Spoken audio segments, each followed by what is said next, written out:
So today we have Frank and Vera here. They're from the Army Corps of Engineers, and I'm just going to take this directly off of the email that Gladys sent out, so I don't mess up anything. But basically, this event is an opportunity for GCN members, state, city, and government agencies to learn more about the U.S. Army Corps of Engineers Honolulu District Regulatory Program, permits, jurisdictions, implementation, and enforcement. So there's a lot of great information here for you today. I hope you guys came with a lot of great questions. It's going to be super fabulous, and I'm just going to go check if they're ready. So yeah, thank you all so much for being here. We really appreciate it. And definitely, if you have any questions, don't hesitate to ask. Hey everybody, good morning. Hi, sorry to interrupt. Thank you so much for coming out. Regulatory branch, and I'm here with my colleague Frank Winter. Today's presentation is going to be jointly with both the Corps of Engineers Honolulu District as well as the Department of Health. We decided that we would, in light of our technical difficulties, kick things off a little bit old school for our initial presentation. So we will be doing that without the aid of PowerPoint, just your handout. So we're going to start off with a brief presentation, really intended, well, before we get to that, excuse me, can I have a show of hands? Who here does not fill out applications for Corps permits? Who here is a field supervisor, drives a bulldozer, that kind of thing? Anybody? Kind of? No? No? Okay. Who here routinely fills out applications for Corps and other types of permits? Fantastic. If you are not in either of those groups, hopefully we've got material in our presentations that will also apply to you. We included a little bit of the beginning of our presentation, really intended for folks that are in field crews that can also be helpful to you, to just use a couple slides as a reminder for folks that you're working with. So as we're getting started, like I said, my name is Vera Costello. I've been with the Honolulu District. It'll be 4 years in September. Before that, I was a regulator with the Baltimore District, and I graduated from Towson University with my master's in 2015, and I'm introducing my colleague Frank. Frank has been with our office for about 2 months, but he's got a wealth of experience. He's also worked for the USGS and U.S. Fish and Wildlife Service in the San Diego, Carlsbad type area, and he graduated from HPU in 2015. So without further ado, Frank's going to start in your handout. We're going to be mainly dealing with just the first 2 pages.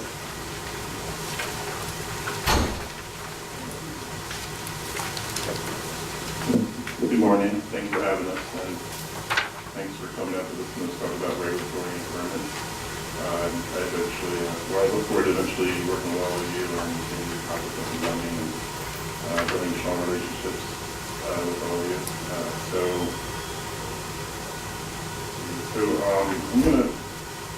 My portion is pretty basic and short, but important. I'm going to be talking about the regulatory mission. So back up a little bit, I'm going to talk about who we are, what we do, and what that means for you. And so a better place to start off than our mission. So our mission is to protect the nation's water resources while allowing reasonable development through fair, flexible, and balanced permit decisions. So with that said, we're not against development or for development. We're for protecting your water resources, and while doing that, allowing projects to be implemented without impacting or minimally impacting our valuable resources. So what we are responsible for, 4 authorities. The 2 main ones we're going to be talking about are Section 10 and Section 404. Section 10 of the Rivers and Harbors Act 1899 is what is implemented, and it's one of the oldest laws that we have. So, but with that, these permits are required for all work in, over, under, navigable waterways, and structures in navigable waterways. So this includes waters that are, keywords, tidally influenced. So a lot of times we get questions of, well, this water, I can't draw my yacht down this canal, why is it even considered navigable? Well, if it's affected by the ebb and flow of the tide, then it's going to be considered under Section 10. So remember that, it's tidally influenced. And the purpose of this law is to maintain navigation, for example, shipping our food and wine. The next one, Section 404, Clean Water Act, been around since 1972. This one's a lot more broad, and it covers tidal and non-tidal waters, so that's oceans, streams, canals, tributaries, wetlands. And this permit is required for the discharge of dredged and or fill material into all waters of the United States, including wetlands. And fill material, so Vera will explain that a little bit more in detail later in our presentation, but it's anything that's pretty, not anything but structures and or stuff that's being dredged put into the water. So the purpose of this section is, the law is to protect aquatic resources from mouth to mouth. Next one, we're going to be talking about basics for field crews and supervisors. So this is for all the guys that are on the ground doing the work. For this section, for the guys doing the work, be familiar with the permit and the work description and conditions, because a lot of these permits have a lot of conditions and requirements for it to be issued in the first place. So where you can find this information, in the work description, it will be in the permit letter. Special conditions will be in enclosure in the letter. Project plans, enclosure, and attachments. And for general and regional conditions, most projects will have these conditions. And for example, if you're doing some work and you come across some remains, stop work and contact your POC. And lastly, ask for some clarification if you're unsure. Attend pre-construction meetings. Some permits require this. Not all do, but it's good practice to do the pre-construction meeting. And ask environmental compliance POC. And if you want, you can also email us at that email address right there on the right top, boh-ro@usace.army.mil, or give us a call. And if you just want to find out more information about permits and the conditions, you can look up that information on our website. And that's pretty much all I'm going to be discussing today. And I'm going to throw it to Vera and she's going to discuss a little bit more in detail what we do. Thanks, Frank. I think what's happening next is so we're going to have a brief presentation by DOH, and then we'll bring it back to some of the nitty-gritty details of the core permit program. And hopefully we'll actually have a in-color presentation to share with you. But if not, we still have our dinner. Oh, Buster. Do you want to have some?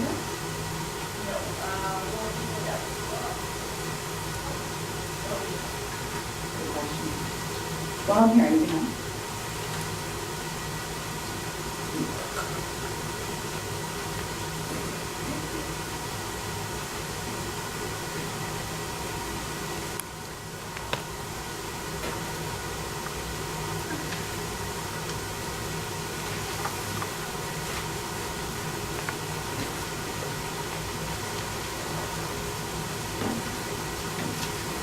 Good morning, my name is Walter Branch, and we do the Section 401 WQC's water quality certifications that are conditions that are attached to usually, mostly Army Corps permits, but it's really any federal permit that may also, where the project may also discharge a pollutant as well as receiving a lot.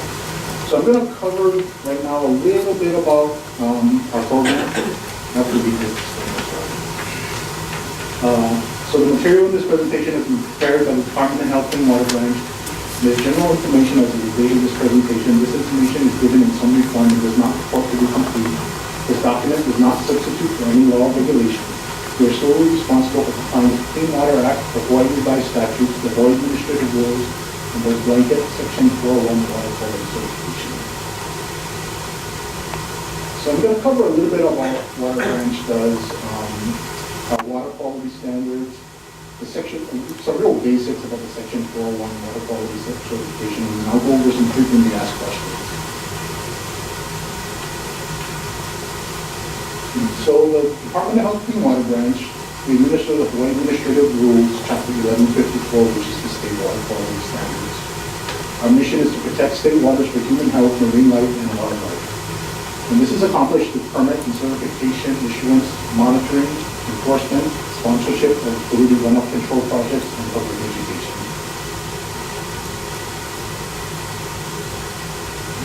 A little bit about our state water quality standards. So Hawaii's law requires that no person or public body may discharge, cause, or allow any water pollutant into state waters except in compliance with laws and rules that regulate water pollution. And our laws are in Hawaii Revised Statutes 342E, and our rules are in Hawaii Administrative Rules, Chapters 1154 and 1155. 1154 is the water quality standards, and 1155 is our NPDES program, the National Pollutant Discharge Regulation System program, which some of you may be familiar with.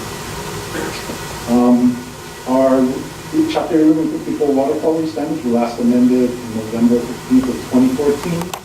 Some of the core requirements are the designated uses of a water body, water quality criteria, and anti-degradation that preserves the quality of the water body.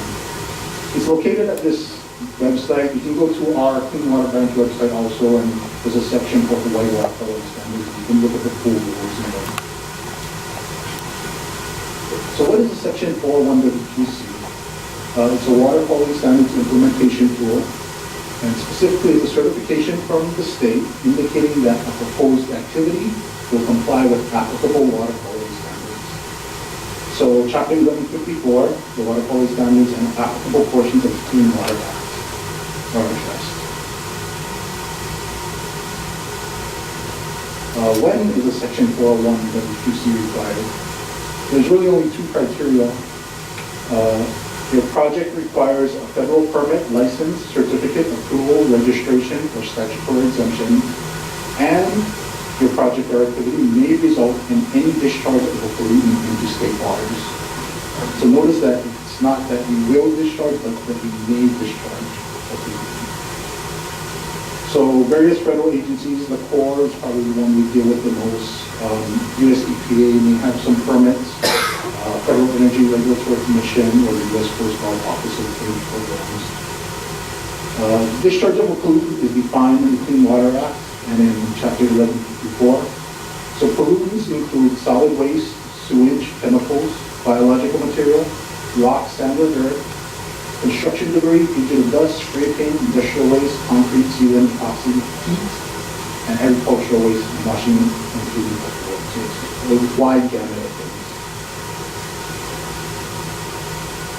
So the purpose of the Section 401 WQC is to ensure that owners of projects with federal permits do not use those permits to disregard the responsibilities in preventing pollution to state water bodies. So we oversee that as part of the Clean Water Branch. This is the reason that Congress provided states with the power to enforce any other appropriate requirement of state law by imposing conditions on federal licenses for activities that may result in a discharge. Okay, and we'll go over some frequently asked questions. We had some of these questions. These are more geared towards, I think, contractors that may have asked some of these questions, so it may not apply to everyone. So the first one, I have a Army Corps permit, Section 404 permit. My activity will discharge pollutants into a stream during the dry season when there is no water in the stream. So I can't pollute the water. Do I need a WQC? First of all, some of the terms we use, receiving water, receiving state water, state receiving water, surface water, we kind of use them interchangeably to mean state waters. So state waters include intermittent streams that may not have water present year-round. Pollutant discharge into a dry intermittent stream is considered discharge into a state water. So in this case, the two criteria, a federal permit required and discharge into a state receiving water, those two criteria are met, so WQC is required. So do I need an Army Corps permit for construction activity on my MS4 municipal storm drain systems that is in the waters of the U.S. If I already have an NPDES, National Pollutant Recycling Management System permit for my MS4? And the answer is maybe. You need to contact the Corps to determine whether your proposed activity needs their permit. If you do and your project might discharge pollutants to the surface water, you will also need a WQC. So to clarify, the NPS permits do not authorize the construction activity itself. NPS permits only authorize discharges. So in the case of probably the NPS permit for construction of the NPS stormwater permit, it authorizes discharges of stormwater associated with the construction activity. If the Corps determines there is no permit required, is a WQC required? No. The WQC, again, those two criteria have to be met. So if the Corps doesn't require a permit, then we don't require a WQC. And this is a similar question. So if the Corps determines there is no permit required due to a Section 404 exemption, is a WQC required? This is a different case. We don't consider it no permit required, we consider it an exemption. So yes, a WQC is required when a federal permit or license is required when the activity may result in a pollutant discharge. So federal permit or license is defined as any permit, certificate, approval, registration, charter, membership, statutory exemption, or other form of permission granted by an agency of the federal government to conduct any activity which may result in any discharge into navigable waters. That's in our administrative we're going to put this presentation up on our website. So we have the presentation there on our website, and you can look at this presentation up there for you to download. Federal permit, not NPDES, not in Hawaii. The NPDES program in Hawaii, we administer it as a state, so it's considered a state permit here. So we put all the requirements for water quality standards, these water, NPDES permits are required.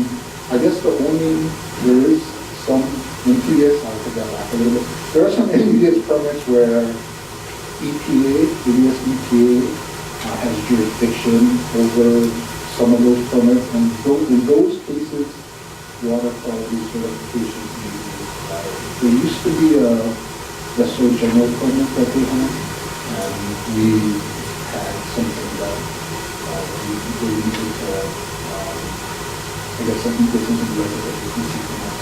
But that's changing, my understanding is that's changing. There's going to be some sort of collaboration between the state and the federal government to sort of make it more comprehensive. So I don't know what that's going to look like in the future.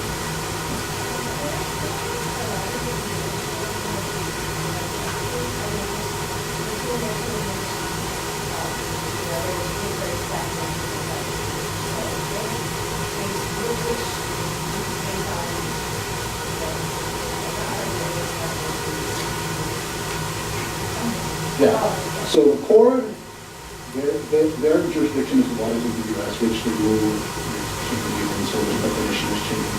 For the state, we probably we're concerned with state receiving waters. So our state receiving waters definition is very wide. So it covers most likely all of the waters of the U.S. plus additional water bodies. So pretty much any kind of permit we get from the Corps, we're going to have to get a WQC from us to fall into our jurisdiction. And additionally, there's probably some areas that we are working in that they will no longer consider waters in the U.S. But I don't know if we're going to choose that in the future. Okay.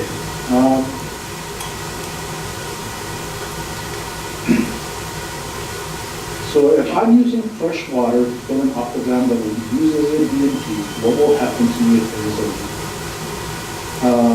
You guys familiar with aqua dam? I guess it's basically what it's doing. It's a BMP and you fill it up with water and it prevents water from entering the local area. Basically what it says aqua dam. So first, if possible, stop and fix the leak. In general, no action will be taken against you for the water that leaks from the aqua dam if the repairs and reporting of the issue via our e-permitting WQC compliance form were done in a timely manner. So the basics is prepare it and report it to us as soon as you can. There'll probably be no repercussions. So if everything goes fine with the project using the aqua dam, what do I do with the water in the aqua dam when I'm finished with my project? And first, we'd like you guys to consider upland disposal, so via percolation or evaporation to wet water.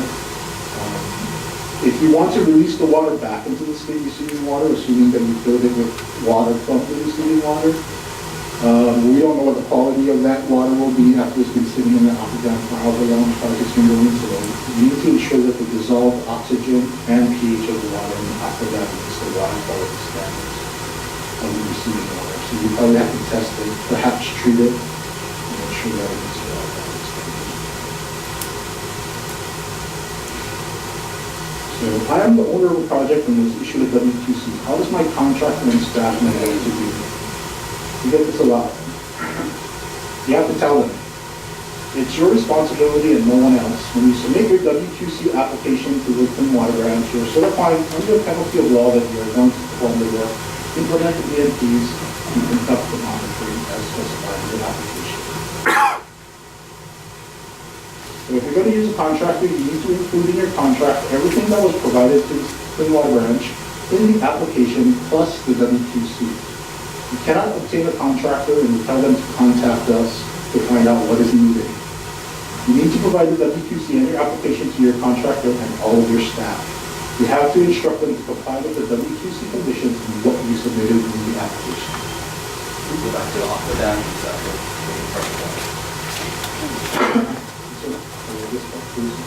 So it says there you report it to the portal as a compliance condition. What do you?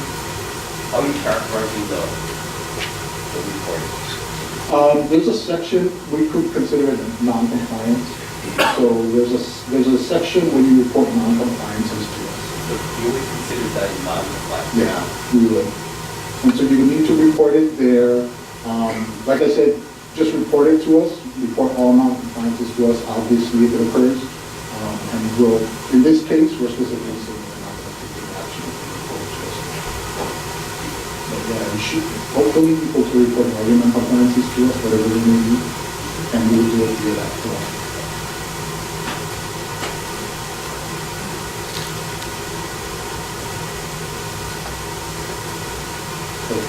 Okay. So this is the other side of that previous question. I'm a contractor, how do I know what is required in the WQC? So pay for your client a copy of the valid WQC application and the issued WQC for your project.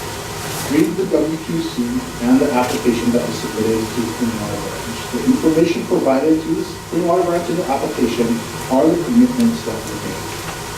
So those are all the conditions of the WQC. I was issued a WQC and want to change the BMPs and monitoring. How do I go about doing this? We don't encourage this. A lot of times you get a contractor come on board and they want to right away change what the BMPs are in a WQC.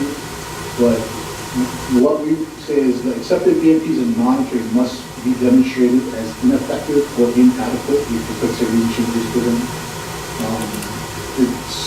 It's kind of a time issue and resource issue for us. If we've already reviewed the WQCs, the BMP plan and the monitoring plan as it was submitted to us, if then you bring your contractor on board and they want to change it for whatever reason without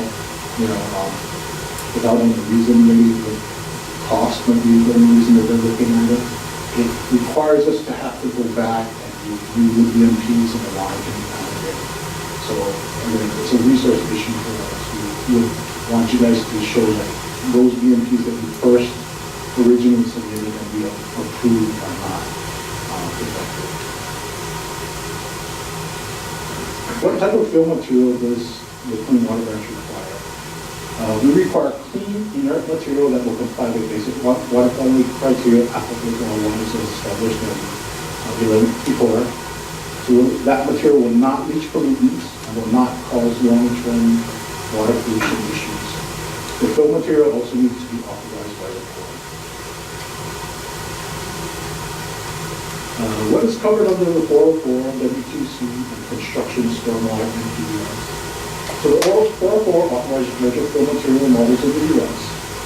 The WQC certifies that discharges resulting from the work covered under the 404 will comply with our water quality standards. The construction stormwater permit is required when there is land disturbance of 1 acre or more. So it's outside of the Corps' jurisdiction and usually upland of that portion that the Corps authorizes. So if there's an NPDES permit, our WQC will defer the land pollution control to the NPDES. But if there's no NPDES, so 1 acre or less, include the BMPs for your upland portion in your WQC because we'll evaluate those BMPs and put them under the WQC.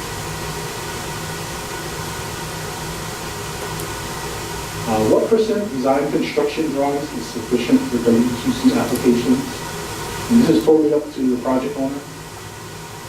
Just keep in mind the WQC will only cover those pollutant discharges and activities provided in the application. My design is done, but my contractor was not selected, and I need to apply for my WQC before I go out to bid. There could be 5 different ways that the contractor will do the work. I won't know which way until the contractor is selected. What can I do? So again, this is a similar answer to the project owner as to what you want to do. In your WQC application, you can identify all 5 different methods and provide the information, BMPs, and monitoring for each method separately. When the contractor is selected, the contractor can pick one of the submitted methods. The WQC is certification, not a permit. You're certifying the information disclosed. You cannot submit information after the fact and expect that to be certified. So if you wanted to, you can buy all 5 methods, 4 methods, 3 methods. You could require them to do one method, but we're trying to provide, if you provide all 5 and give them the option, if we certify it before you go out to bid, your contractor can select any one of those methods that you have covered under the WQC. So we have another process. As we say, the WQC streamline process can address situations like this. I'll go into that streamline process in the next portion of our presentation. Next question.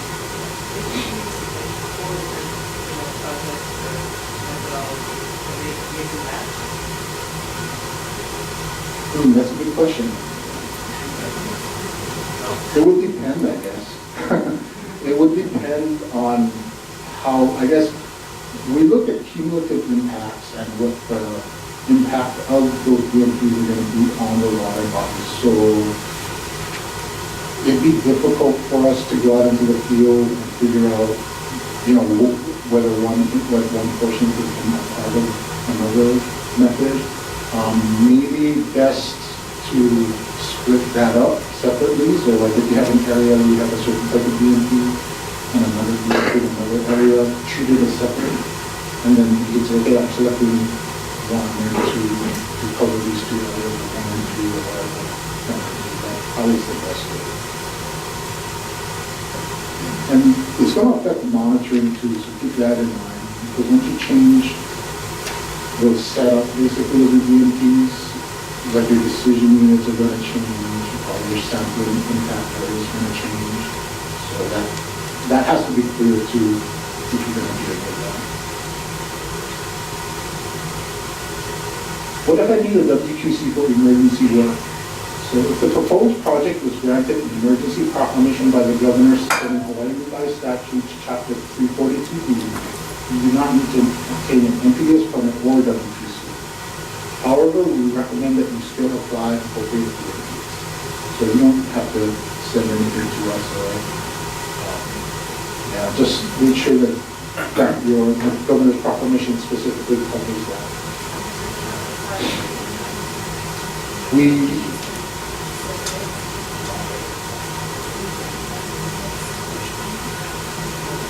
I don't think we are requiring a waiver.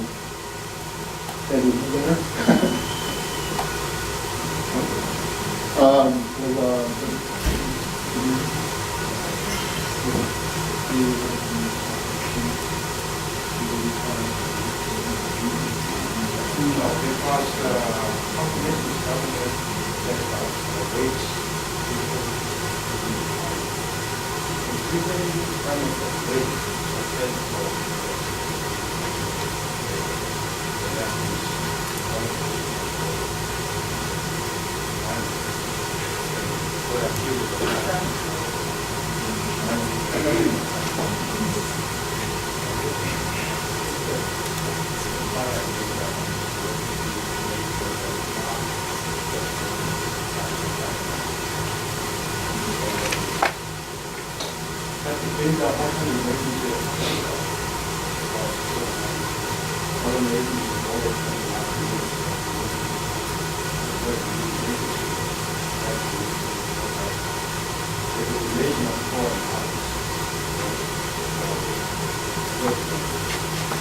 Yes, you can come in.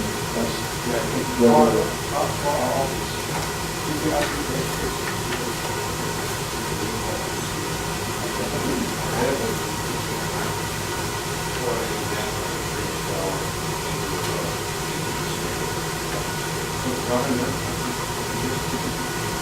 yeah, that's easy. I mean, our rules are pretty strict.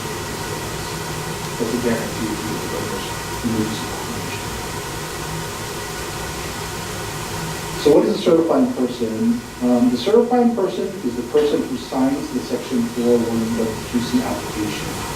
Usually it is the owner of the proposed project, and it's pursuant to our 1154 9.1.02 Any signatures required for the water quality certification application shall be provided as described in the so-called regulation. So we get this a lot. We get various people signing applications or compliance submittals to us. The only two signatures that we will accept are the certifying person or the duly authorized director. So just keep that in mind that whoever you designate, whoever signs the application as the certifying person, they can sign any compliance submittals, and they can sign the notice of cessation. The authorized rep, if you designate one, can sign any of the compliance submittals except for the notice of cessation.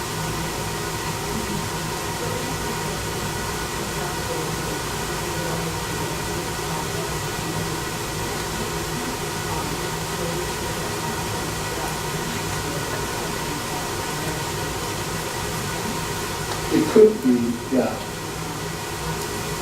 Would you mind repeating the question so we can clarify? Oh, the previous question? Yeah. The question she asked. Oh, No, or whatever she just said. Like, we can't hear what she said at So all. the question was, in this case, because he said that it was the owner or if it was authorized rep, and so I was asking in the case of a state project, a state agency project, typically the owner is considered the director, and our company is considered the director, so I know it's the only one that would be acceptable, but if an authorized rep is acceptable, if the agency or the director is acceptable. Right, so anyone, the authorized rep is someone that the director could internally assign at that agency, so long as they meet that duly authorized rep. When we get to our application, there'll be requirements in there for who the duly authorized rep can be. They have to be in sufficient position to make certain decisions on the project. They can sign on that. We also have been accepting construction managers for projects as the authorized rep, and my next question will kind of address a little bit of that. Because we've been telling construction managers that, so what is the authorized representative, the authorized rep, or sometimes we just call it the authorized rep. The duly authorized representative may sign for most compliance submittals. The duly authorized rep has the same liability as the certified person.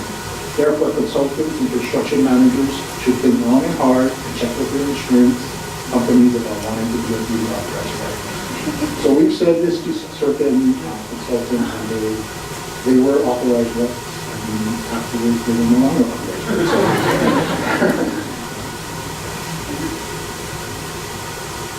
How do I submit WQC compliance information?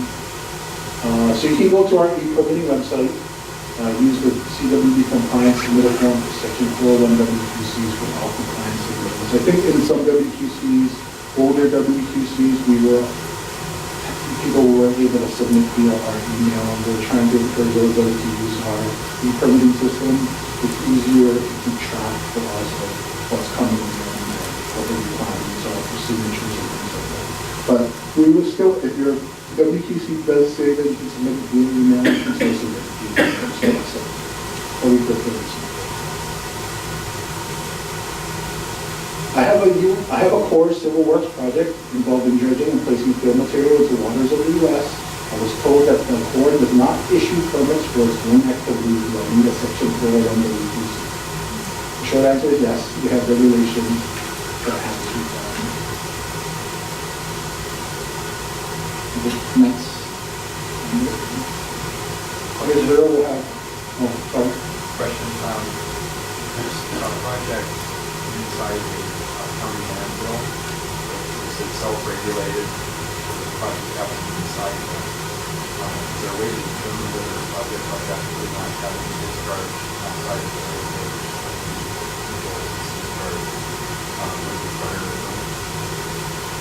So the question was, there's a project in a county landfill, and you wanted to determine whether there was discharge outside of the landfill? whether a permit would still be required because it was considered ground, but it was inside the perimeter of the landfill that would not discharge outside of it. But there's a permit, does the landfill, entity's permit for the landfill itself? The landfill is regulated by whatever is regulated by. I'm not sure. So whether a construction stormwater permit is needed for any work within the landfill area? You probably have to think about that a little bit. It will depend on the project, probably, as to whether you would need a permit or not, construction stormwater permit. We have required construction stormwater permits for landfill work, for an existing landfill, so we might need an NDS. Yes. That's going back to the question and answer about if you're covered under a 404 exemption, you still need 401 water quality certificate. So, for example, if the Corps has determined that your project is a minor repair, any kind of like replacement of the damage to the bed, is that the type of exemption you're talking about, that you still need the 401? What are the exemptions that are in there? I think for I'm proposing the data foundation, how do you,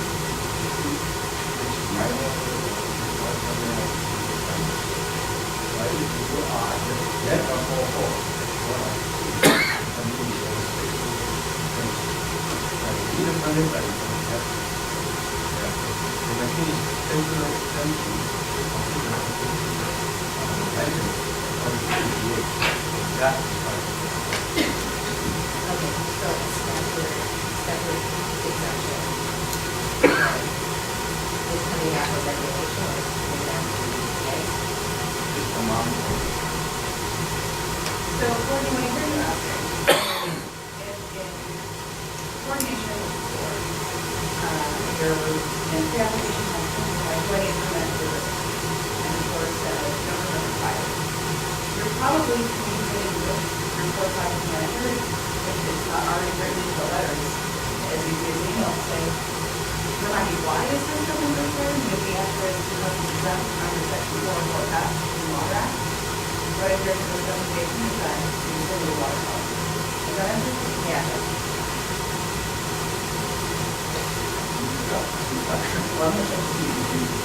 So, thanks for your attention thus far. We're going to take a short break to see if Aiden actually has a presentation to look at, or I'm doing the unfortunately interpreted down.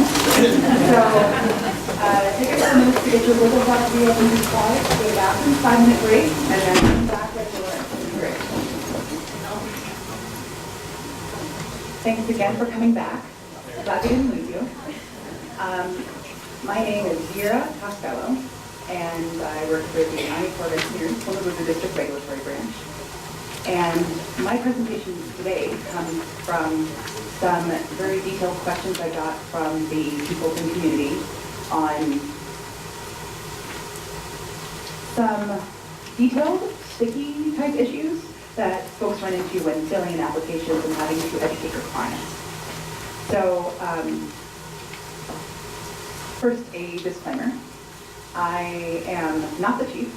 I am a regulator, but I'm not planning to go anywhere in the immediate future, so you can still get a hold of me. And our central email is in the earlier portion of the presentation that Frank presented.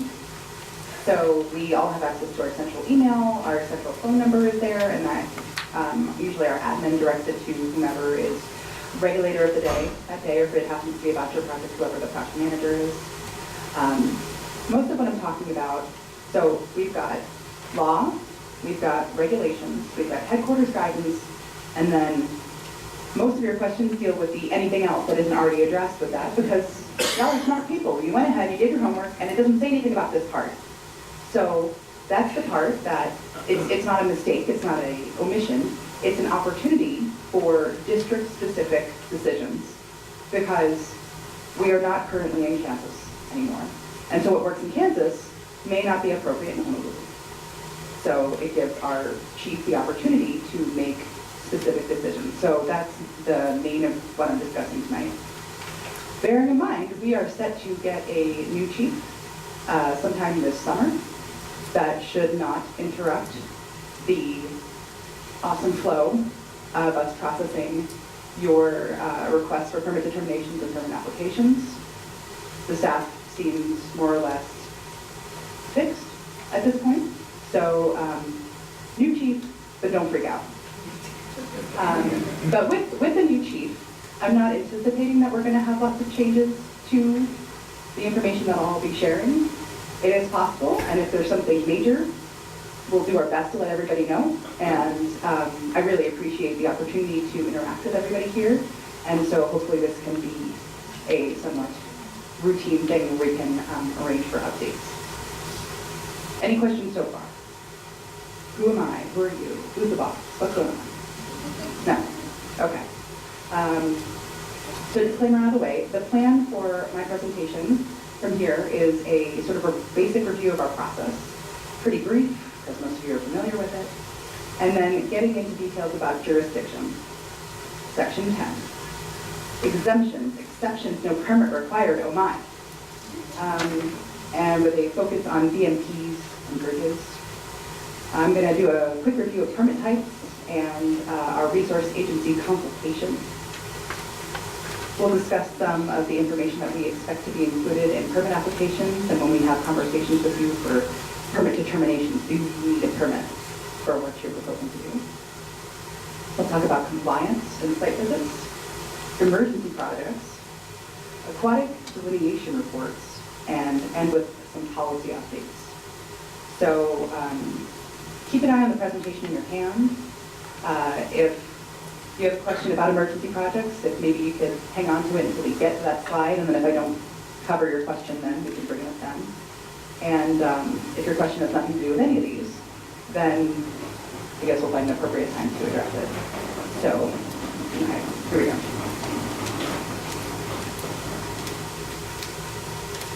So our process. Let me throw it in here. We start out, ideally, with a pre-application meeting. It's not mandatory, it's optional, but it can really be helpful in your process, because that's where the Corps makes the permit determination. Do you or do you not need a permit? And then the end product of that is usually some sort of written communication, ideally a letter, in urgency situations, perhaps an email, of either no permit required, yes permit required, here's what we think it's going to be, or if you need a letter for your client and they haven't given you the information that you need to give us so that we can make a determination, might be permit requirement unknown, let's stay in touch. And we'll get into the details of how the Corps makes a permit determination a little later in our presentation. So if no permit is required, I think you should have received a handout that talks about BMPs and no permit required type stuff. So maybe we'll have some time at the end. I think there's some blanks as far as whether 401 is required. I think that's on the table, and so maybe we can circle back with DOH and see if we can get some answers on that. But heading to the left, if a permit is required, you submit your permit application. And ideally it's complete, and we have all the information that we need to proceed through our process. But if we don't, then we'll ask for more information. We do our best to ask for everything that we can think of in one go. Sometimes it doesn't work out that way.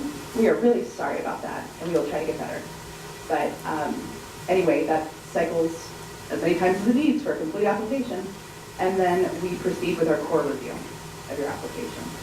So where we're coming from is we have to, so you're translating from what your clients tell you to talk to us and talk to all the other agencies that you need permits from. Then we in turn have to communicate with resource agencies for 3 main federal laws. So it's the 2 on the left, and then the one that is third from the right. So we're talking about the Endangered Species Act, for which we consult with, if we determine we need to consult, with the National Marine Fisheries Service and U.S. Fish and Wildlife Service. For Section 106 of the National Historic Preservation Act, we consult with shipping. And for the Minute and Seasons Act, which you may know as about EFH, we consult with the National Marine Fisheries Service. The applicant is responsible for the Section 401 Water Quality Cert or waiver, and for CZM consistency determination. And I know there is an other, but we don't end up dealing with other very often, so don't let that scare you. And then once that portion is complete, and for circling back around up to the right, for some of our larger projects, we have a requirement for a public notice. It says 15 to 30 days. Most of the time, we're looking at 30 days. Very rarely, we would have an extension. I can think of in my, something like that. There's been, I think, 1 or 2 extensions, so read that and think 30 days. And then the Corps makes a decision to either issue the permit or deny the permit. So our jurisdiction, I know there's a lot of talk about Section 4 waters and Section 10 waters. And I kind of want to change the vocabulary a little bit. So as a reminder, harkening back to what Frank said, Section 10 of the Rivers and Harbors Act and Section 4 for the Clean Water Act are our authorities. That's what gives the Corps the say-so to review projects and issue permits or deny permits for different types of activities. Remember, Section 10 is work in, over, or under waters, navigable waters, and structures in navigable waters. And the thing I want to focus on here is, what do we mean by navigable? I mean, I can't get a kayak up there. There's some sort of sand berm. What we're focused on is waters that are subject to the ebb and flow of the tide. They rise and fall with the tide.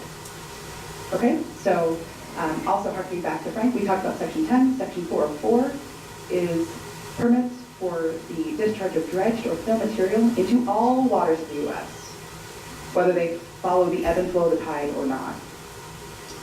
So, speaking specifically about tidal waters, tidally influenced waters, subject to the ebb and flow of the tide, under Section 404, remember the discharge of fill one? The limits of our jurisdiction is the high tide line. We're going to talk about this a little bit more later about what is the high tide line, how do you find that. For Section 10 in tidally influenced waters, the limits of our jurisdiction is the mean high water shoreline, or mean high water line.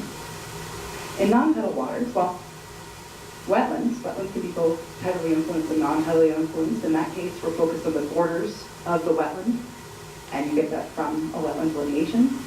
For non-tidal waters, streams that are located more NAPA, the limits of our jurisdiction is the ordinary high water mark.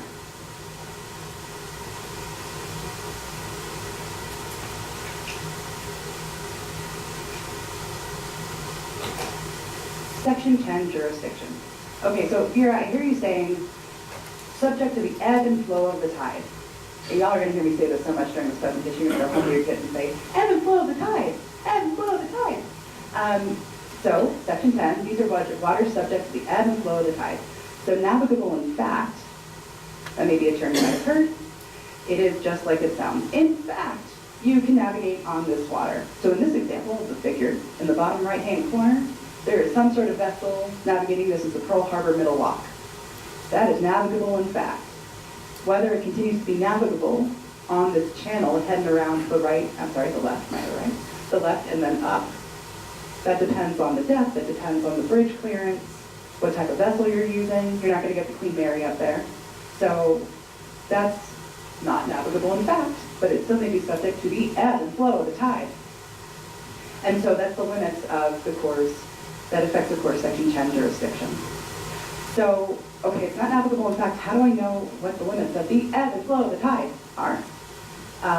So determining the extent of tidal influence, our typical, somewhat irritating answer is we decide on a case-by-case basis. So I guess that can be irritating in one sense that we don't have a list of tidal waters, of navigable waters, and we're sorry. But the upside is that then there's the flexibility to make a determination based on the information that you, on behalf of your applicants, provide to us. So where are you getting this information? What kind of information is that? One of the most, I guess, objective or comprehensive ways to determine this would be to observe water elevations for a full tidal cycle. Bring out your yardstick, make some marks, and if the water rises in accordance with the tidal change or falls in accordance with the tidal change, then you'll know. Another option would be to measure salinity. This is a better option in steeper watersheds, given that in really low-lying areas, say the Waimea River in Kauai, you may have water that has very low salinity, and yet due to the pushing of water coming inland with the rising tide, it may still rise and fall with the tide, and then it is still subject to Section 10 jurisdiction. So salinity may be a better option in a steeper watershed where you're not going to have that tidal push inland. When you're measuring salinity, try to measure at a high tide and not after a major rain event. Based on my understanding, there are basically 3 quick and easy techniques to measure salinity in the field. You can use a refractometer, which measures refraction of light through water. You can use an electrical conductivity meter, which measures how well the water conducts electricity. Or you can use a hydrometer, which measures the density of water. So there's lots of different instruments out there for all 3 of methods, and you can type these into Google and see what pops up.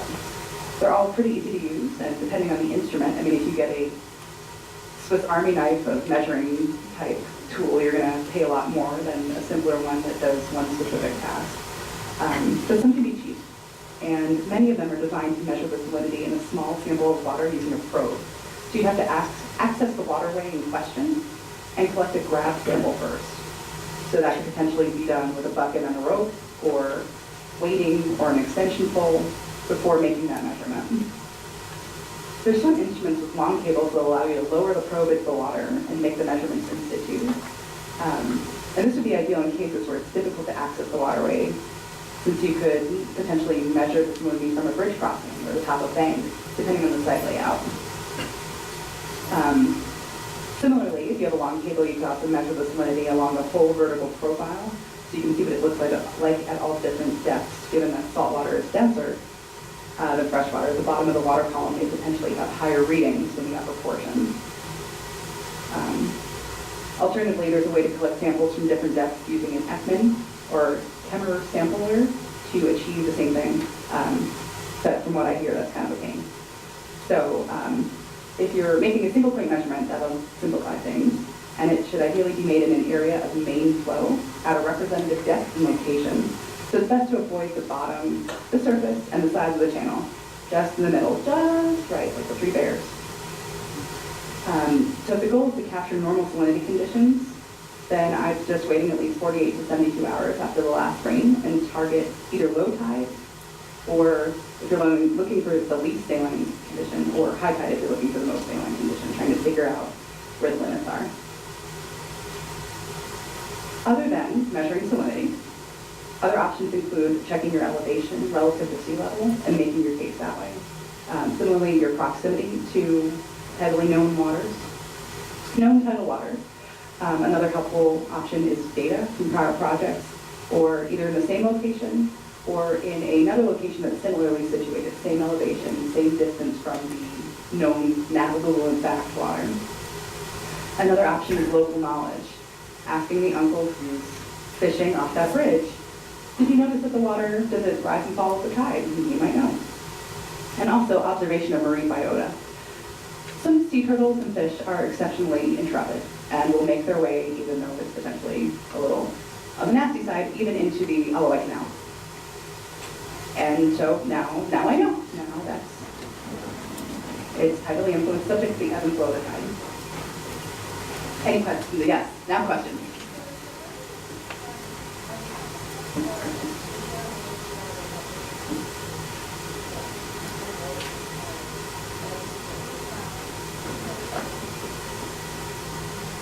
So what I hear you saying, Joan, is who is providing the information that results in the Corps making a determination of is the Section 10? So, like I said before, the Corps ultimately makes that determination. And some information we already have for ourselves, like it's easy to see, oh, I did a project last week in the same location. Yeah, that's highly influenced. That was Section 10, regulated under Section 10, this is regulated under Section 10. So in some cases we are able to provide that information based on prior knowledge and that's professional judgment, but there's still cases where it's a new project area to either the Corps, the Honolulu District overall, or a particular project manager, and we'll need the applicant's help. So it depends. For a case-by-case basis, but we do, when we're reviewing a project, we do try and do our homework and check what else has been there previously.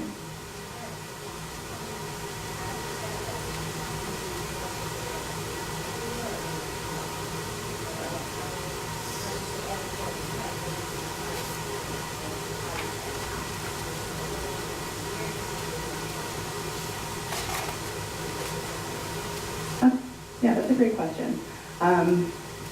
So we don't have a set time frame. I think if you make an argument based on what's appropriate, so I'm going to cover this later, but when it comes to other types of marine environmental data, the feedback that we've gotten from resource agencies is that data is good for about 5 years. So I think 5 years would be reasonable, but if you've got a good argument why older data is sufficient, or why you must take newer data, then we're open to suggestions. So, yes.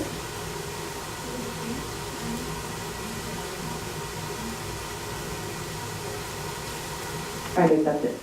So do drainage channels that empty out into the ocean, would they be subject to Section 10 jurisdiction? Are they subject to the ebb and flow of the tide? Does the water rise and fall with the tide? And the answer is yes. They may not be navigable in fact, but they're still subject to the ebb and flow of the tide. Great questions. Anybody else?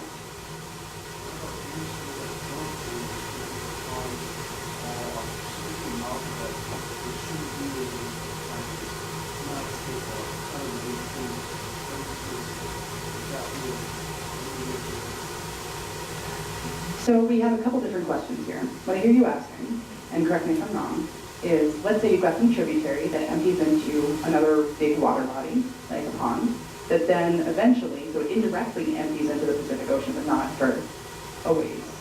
And so, and you've got some sort of evidence that it doesn't rise and fall the tide. So if it's not subject to the ebb and flow of the tide, then the Corps wouldn't regulate certain activities like structures in or work in, over, or under that water.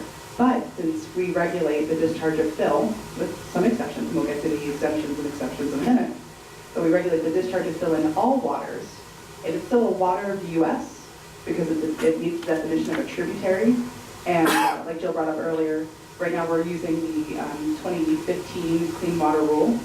If it meets the definition of a tributary, I think that's an A5 water under the Clean Water Rule, then we would regulate the discharge of fill into that water, but not a structure. So yes, we would still regulate it, but probably not under Section 10. Yeah.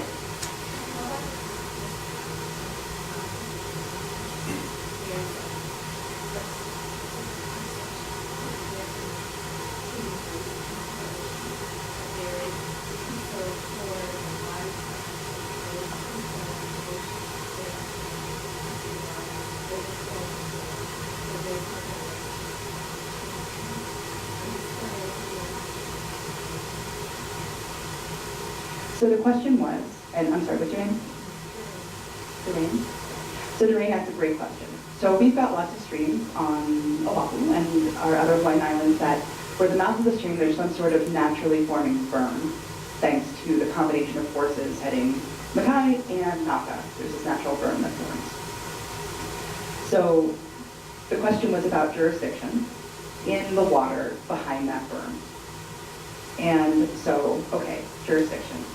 Does it rise and fall? Does it move with the, does it, what did I just say? The ebb and flow of the tide. No, it doesn't move with the tide, but it still does break through at some point, and we can trace. So during like high flows, it would break through, right?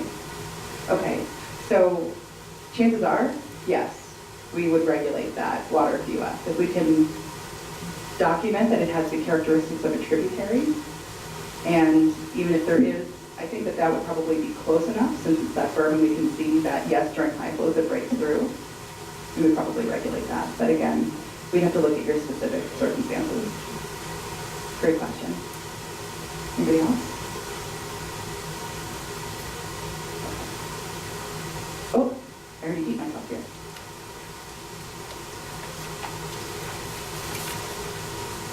Okay. So, everyone's favorite topic, when do I not need a permit? Yay!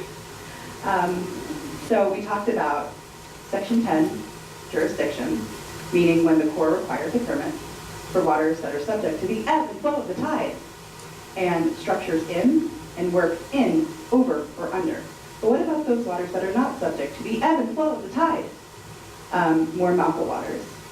So, in those waters that are not subject to the ebb and flow of the tide, then we don't regulate those under Section 10. We would only have authority to require a permit for the discharge of fill or dredge material into those waters under Section 404 of the Clean Water Act. So that means if you were to use a structure like a turbidity curtain in a water that is non-tidal, that's a structure in a non-tidal water, and that's not a regulated activity. We don't regulate that. Okay, so non-tidal, it's not Section 10. And I have a little asterisk because what I can speak to is the Honolulu district. If you have worked in other core districts, I recommend that you check with them. In here, non-tidal, we would regulate the discharge of fill. But for structures or work with no discharge of fill, no permit required. If you have questions, mention it during your pre-application meeting. Another example, so we hear a lot about stream clearing, stream maintenance. So the courts have decided that the blade of a bulldozer is a point source. So if you're using a bulldozer or something similar to push the material into a pile in the channel, in the water, and then remove that, that is a temporary discharge of fill. We regulate that.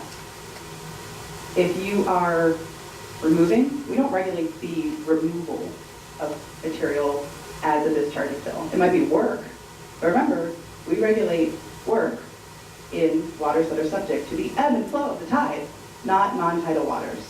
So if you're removing, for example, I think there's a project that we issued in Manoa Stream at Levon Drive Bridge, and they were able to stage the equipment with the base of the equipment outside the stream, and they would reach in the bucket and remove the scoop at a time and place it directly into an isolated area in uplands.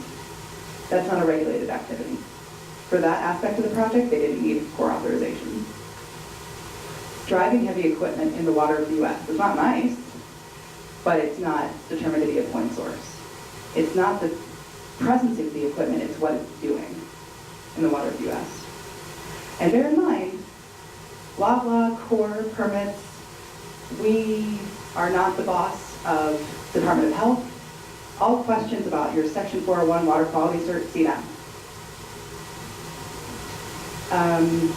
And to review my adorable little figures, don't judge me, I haven't been to art school, I did my best.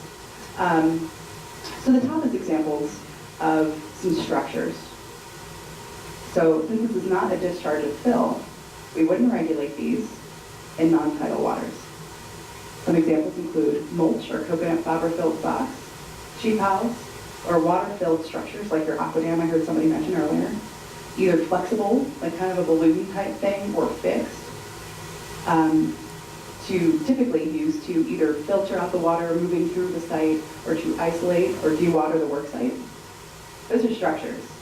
You will only need a permit for those in waters that are subject, say it with me, to the ebb and flow of the tide. Yay! Okay, now as far as fill, we do regulate sandbags, gravel bags, boulders, jersey barriers, all used to dewater and isolate the project site. Those are fill. And in any water of the U.S., setting aside exemptions for the moment, that's a regulated activity under Section 404 of the Clean Water Act. There's a lot of information. Any questions on this so far? Still with me? Bridge work. Oh, yeah.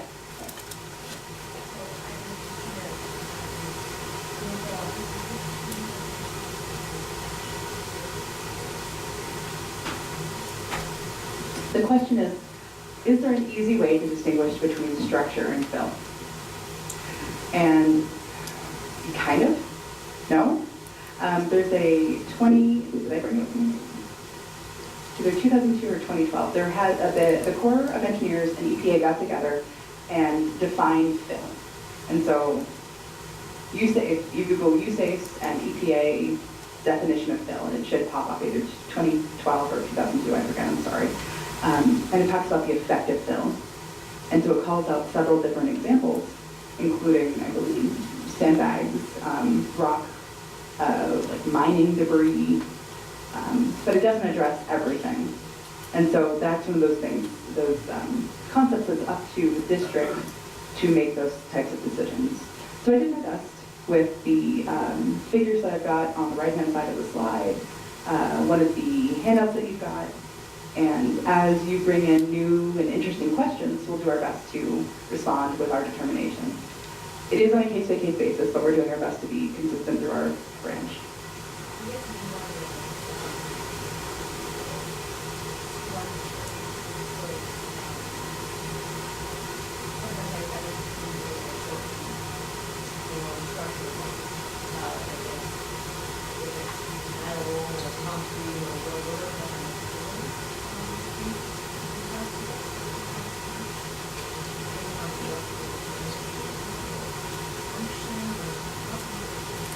Great question. So the question was about how do we define structure, again, structure versus fill. Come on, Vera, give me some answers. So when it comes to, I think it's a little, in a way, a little easier to define fill, and then the structure is kind of like not fill. Fill and not fill. So when it comes to fill, the definition I mentioned that is agreed upon with the Corps and the EPA has to do with the effective fill. So, definition of fill, the effective fill. So does it replace the water of the U.S.? It was water, is now Dublin's. Or does it raise the bottom elevation of the substrate at the inverter on the sides? Does it raise the bottom elevation? And we were given additional kind of piecemeal guidance. So take piles, for example. This is complicated. One pile does not a fill make. Come on, microphone, work with me. One pile does not a fill make. But multiple piles all shoved together, all of a sudden, now that part's no longer water. Now it's a big concrete heap of piles. Has the effect of fill. So when it comes to structures that are metal or wooden or concrete, it depends on how they are and whether they would have the effective fill. So when you have a question and you kind of want to pitch it to the Corps, tell us, is it going to change this area into dry land? What used to be a water is now going to be an interesting concrete pathway. Or is it going to raise the bottom elevation? Another good point that somebody brought up, temporary versus permanent fill. It is just like it sounds. Temporary goes in and the entirety of it comes out. Permanent goes in and does not come back out.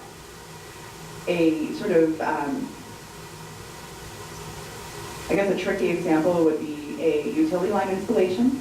So you excavate, open trench, you excavate, you side cast, hopefully not more US, and then when you put it back in, You're putting it back in, but you're not taking it out again. And even though it came from that same puka, you're putting it back in and not taking it out, that's permanent fill. Doesn't mean there's loss. Doesn't mean, no, you can't do it. But when it comes to our accounting, we consider that to be permanent fill.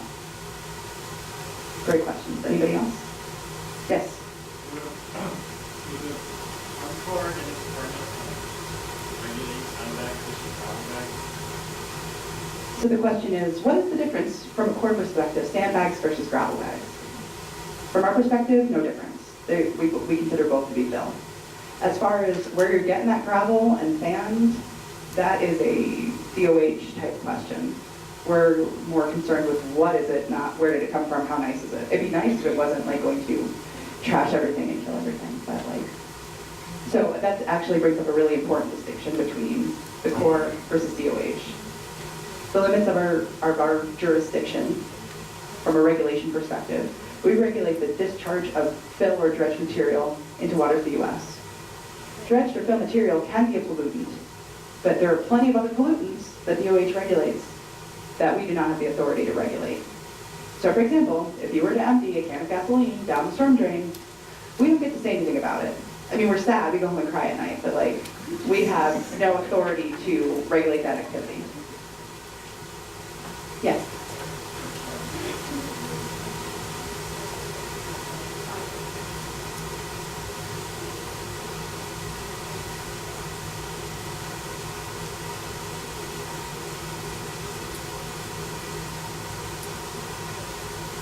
So what I heard from Bonnie is, how does the material relate to temporary versus permanent?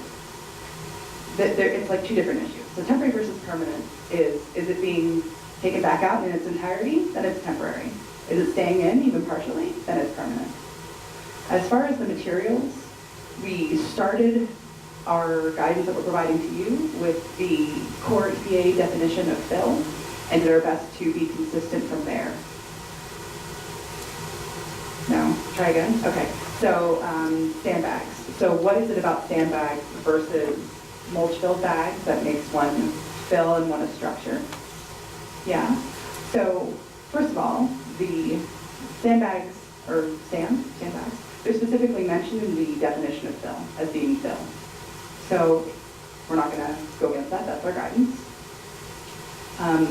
Interestingly, wood chips are mentioned, not specifically like mulch-filled bags. And I think that has to do with whether the water can still flow through it and the rate at which it can flow through it. So it would be difficult to isolate a site with mulch-filled bags without some sort of liner and anchor and God knows what else you need to make that area watertight, as opposed to a mulch bag might help filter the water. So it still is passing through just slower, as opposed to you might actually be able to get a watertight seal with sandbags and some liners. Yes?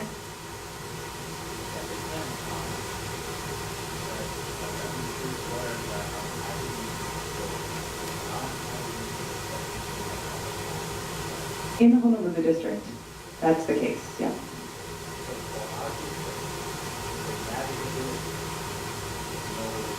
No bearing. So the question is, but what about, but you're navigable in fact. We care about navigable in fact. And remember, Section 10 is not, I mean it is, it includes navigable in fact because those waters are subject to the ebb and flow of the tide. Okay, yeah.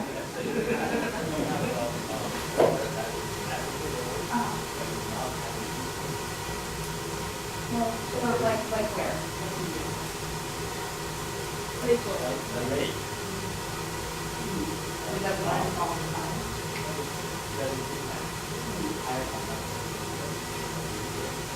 Oh, I see. That's a good point. You can put a dot. Yeah, no, that's a good point. And so it's important.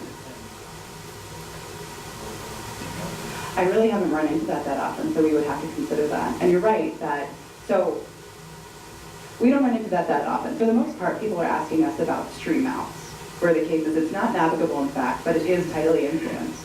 And so maybe I should rephrase my influence, my emphasis, my mantra to be subject to the ebb and flow of the tide, or navigable in fact, but that doesn't have a very good ring to it. I'll have to work on that. But you bring up a great point, and we don't run into that very often. So that's something to bring up in your pre-op meeting. Yeah, because you're right. There's other places that would have, you can set up a dock and ride your boat around, and it's navigable in fact, but not tidally influenced. So it's a good point. That's the impression that I'm getting, yeah. Because, remember from Frank's presentation, the purpose of Section 10 is to maintain navigability. And then there's other sort of, so there's either direct effect on navigability, like when you put in a dock, is it going to block all your neighbors from trying to move around in your lake? Or there can be an indirect effect from those waters that are not navigable in fact, but can affect the water that is navigable in fact. In the back?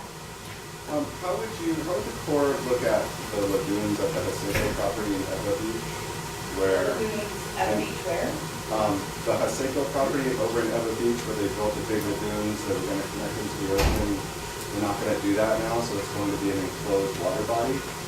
It is navigable, you can paddle on it and operate a vessel on it. And it is subject to the ebb and flow of the tide, albeit scenarially. So how would you interpret that? So that's a great question. I'm not sure, and we would need more information. So while I would love to address everybody's pre-op consultation right here at the meeting, unfortunately, I would make sure that each of you get your time and, well, my time and attention adequately to your project. So give us a call, schedule a meeting, and we're happy to talk it out. Okay. Anybody else before I move on? No? Bridge work. So this is tricky.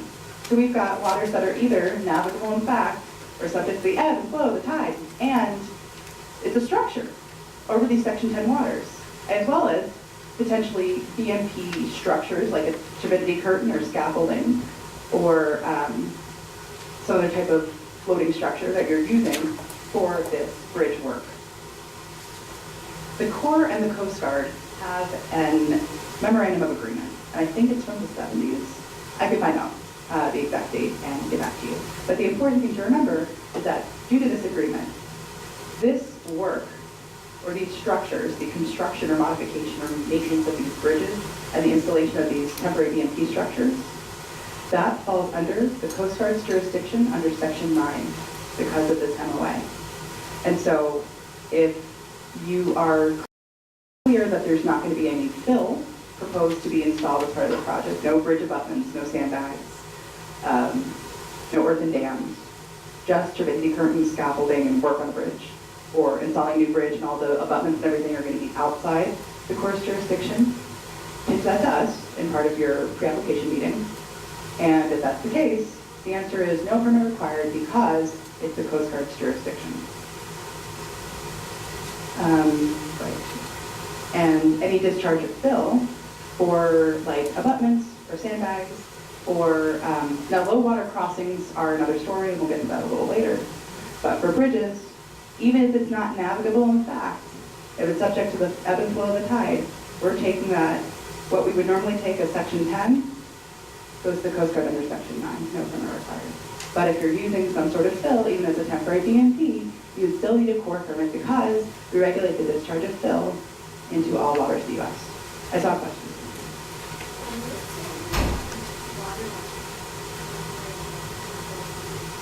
A water line, like? Utility line. Okay, so a bridge with some sort of utility line hanging underneath. Okay.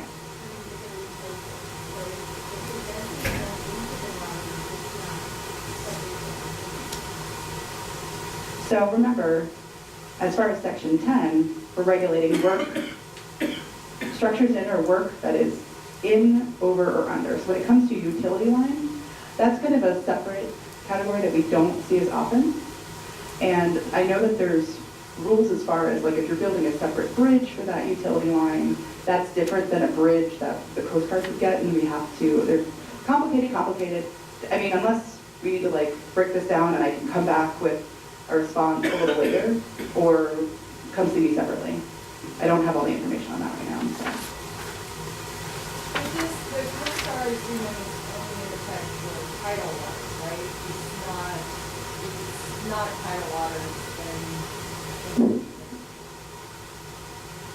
So, great question, Susan. So the question was about, what about non-tidal waters that are not navigable in fact, that have some sort of bridge over them? Barring the installation of fill, remember we regulate the discharge of fill into all waters of the U.S.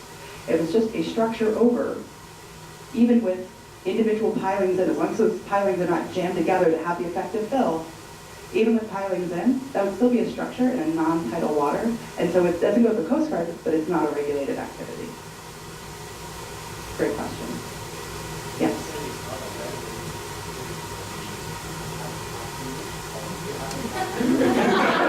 I'm getting a little insulted. You know?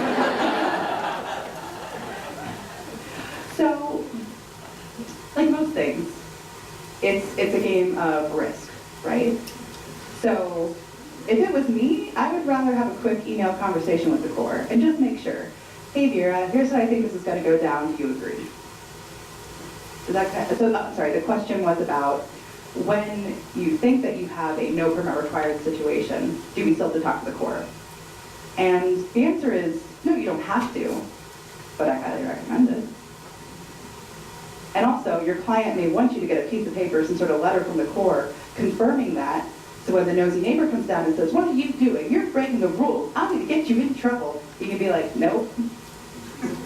Yes?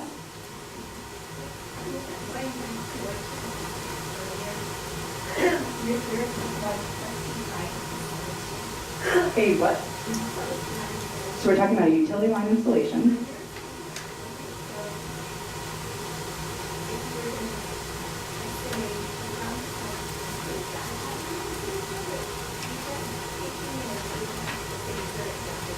I know. Oh, so the question was about open trench utility line installation. When you're open trenching, you're removing material, and then you're putting back in a certain amount of it. Now remember, when I talked about the sandbags, we don't really care where that comes from. So even if it came from that same hole, we still are regulating the discharge of fill. We're not regulating the removal, we're regulating the discharge of fill. I know, it's a little crazy, but we got to draw the line somewhere, and that's where we drew the line for that. So yes, we would regulate that, and probably as a permanent discharge of fill. No? Mull it over and come back to me. We'll talk about that more. Melier. If it's an existing utility line, and so there's already a fiber optic, and you go in and make things, and then you put it all down, that's still permanent, right? So the question was open trenching in order for maintenance for an existing utility line. Within the geographic jurisdiction, so if you're dealing with a non-tidal water, that would be like the ordinary high water mark. That is still, if you're taking it out and putting it back in and leaving it forever, or until the next time you do maintenance, that's still a permanent discharge of fill. Doesn't mean it's bad, doesn't mean don't do maintenance, just that's how we're going to categorize it, and just be aware, so you can let your client know.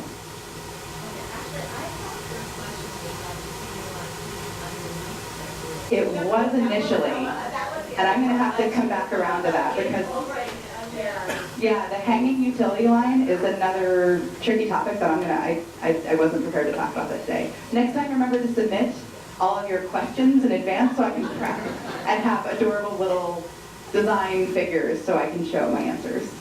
So stay tuned.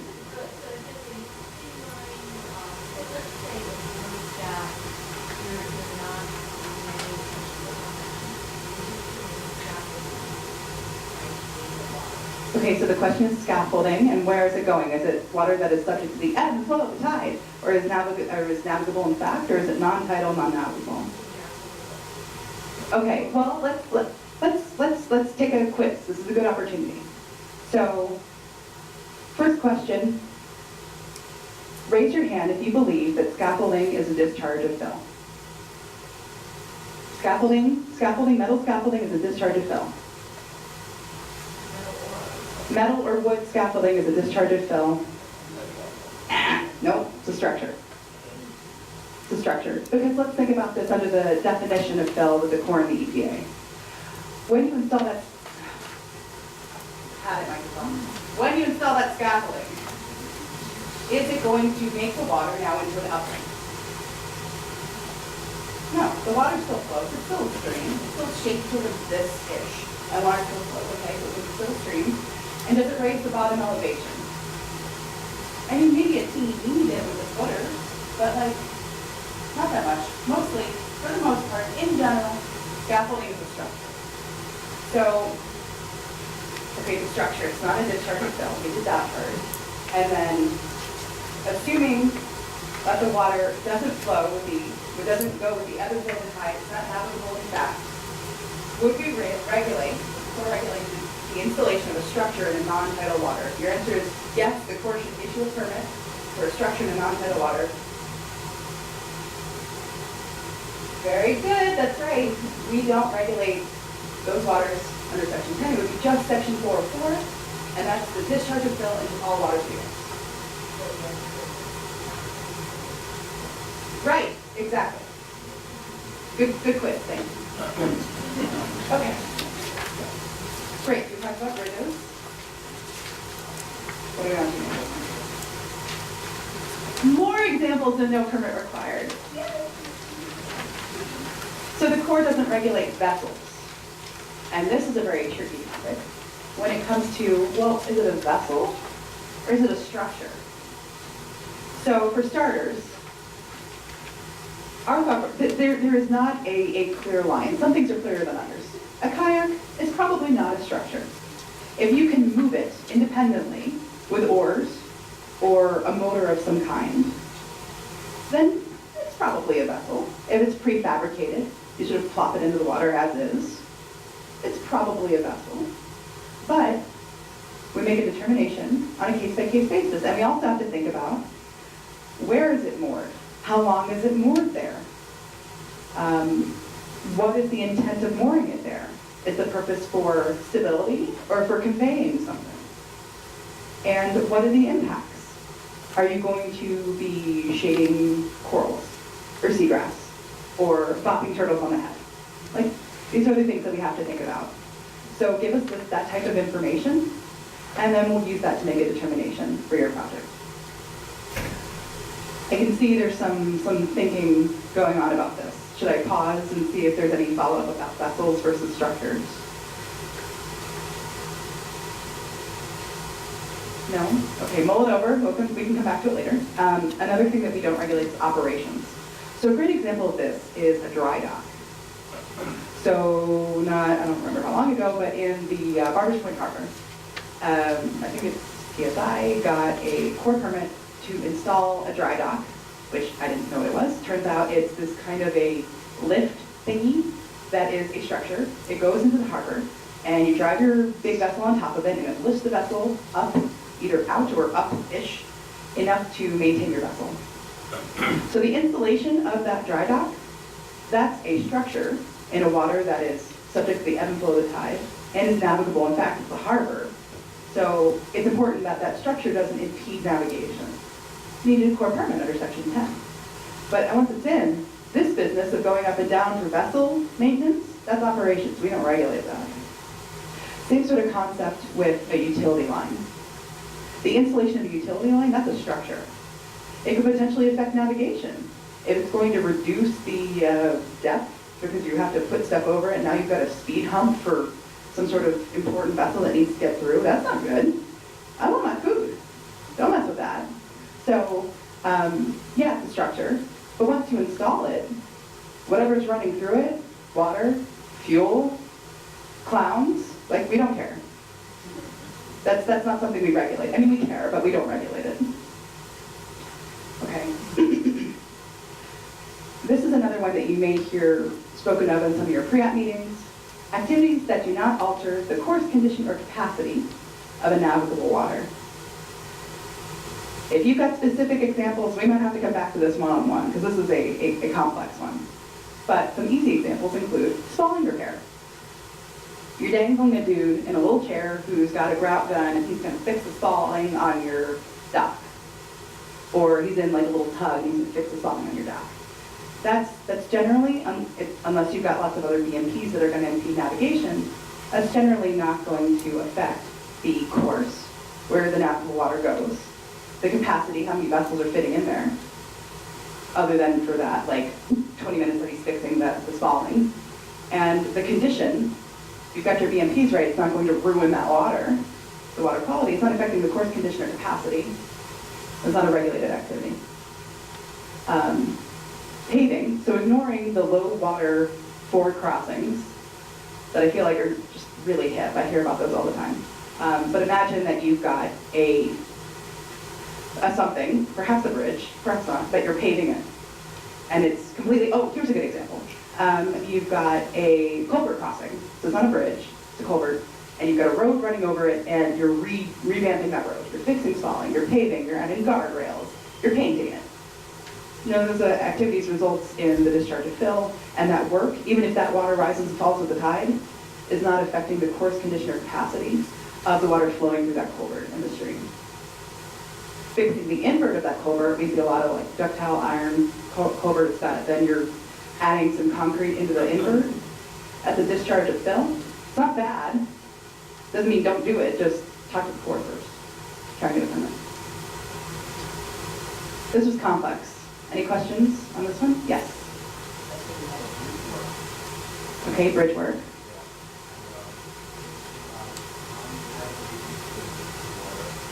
Okay, so in non-tidal water, not subject to section 10.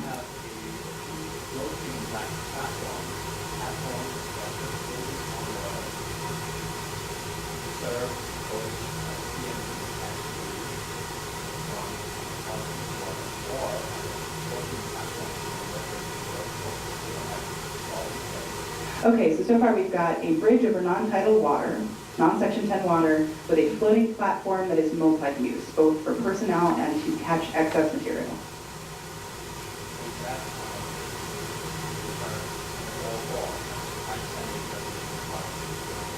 Well, let me turn that around. Okay, so we've got our two main authorities, section 10 and section 404. 10, structures and work in, over, under. Waters that are subject to the ebb and flow of the tide are navigable, in fact. So we said that we're not in section 10. This is not subject to the ebb and flow of the tide. It's not navigable, in fact. But it is a stream, more Malca. And there's some sort of structure above it, the bridge. Okay, well that's a structure over, that's already existing, but imagining that we're putting a new structure over non-tidal water. So that's not regulated, but your question is about the floating platform. Okay, so quiz time. Is a floating platform is a discharge of fill. Be brave, be bold. No? No? You're right. It's not a discharge of fill. And our thought process, we're thinking, okay, well, when we put the floating platform in, is it going to still be a stream? Yeah. I mean, geez, you need to float on this area. It's not going to dry it all up magically. So it's still a stream. And is it going to raise the bottom elevation? No, it's floating on top. So it doesn't meet that definition. And so we're probably not going to consider that a discharge of fill. And so that floating platform probably is not a regulated activity. Plus, let's change the scenario and move this into a bridge that's over tidally influenced water.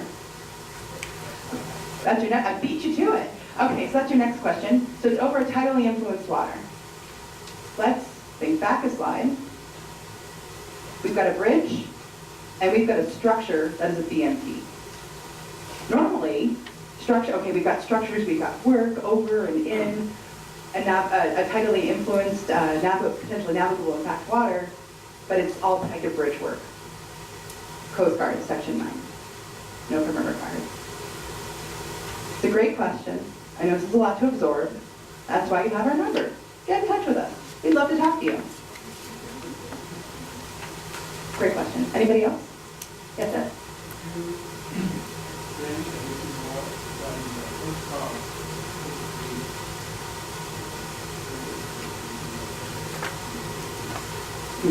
Okay, so my understanding of your question had to do with Nationwide 15, which I actually don't have off the top of my head. Does anybody have their Nationwide with them? Nationwide 15.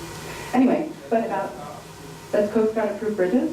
Okay, so we don't see that super often, but the thing that mostly, what we do see, and sort of what I got out of this question is, okay, well, Corps, you said no, and now we go to the Coast Guard and they say no. What now?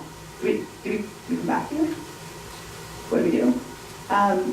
So the answer is no, don't come back to us. Once we say no, unless you're changing your project and starting to include fill or changing where your project is or what you're doing, if you're doing those sorts of changes, come back to us and check with us. But If you're not having any changes and the Coast Guard says no, you're done. As for specific questions about Nationwide 15, that's not one of the nationwide that I see hardly ever. And so if you've got a lot of questions about that, come see me later, and I'm happy to talk about it with you. Anybody else before we press on? Maintenance work.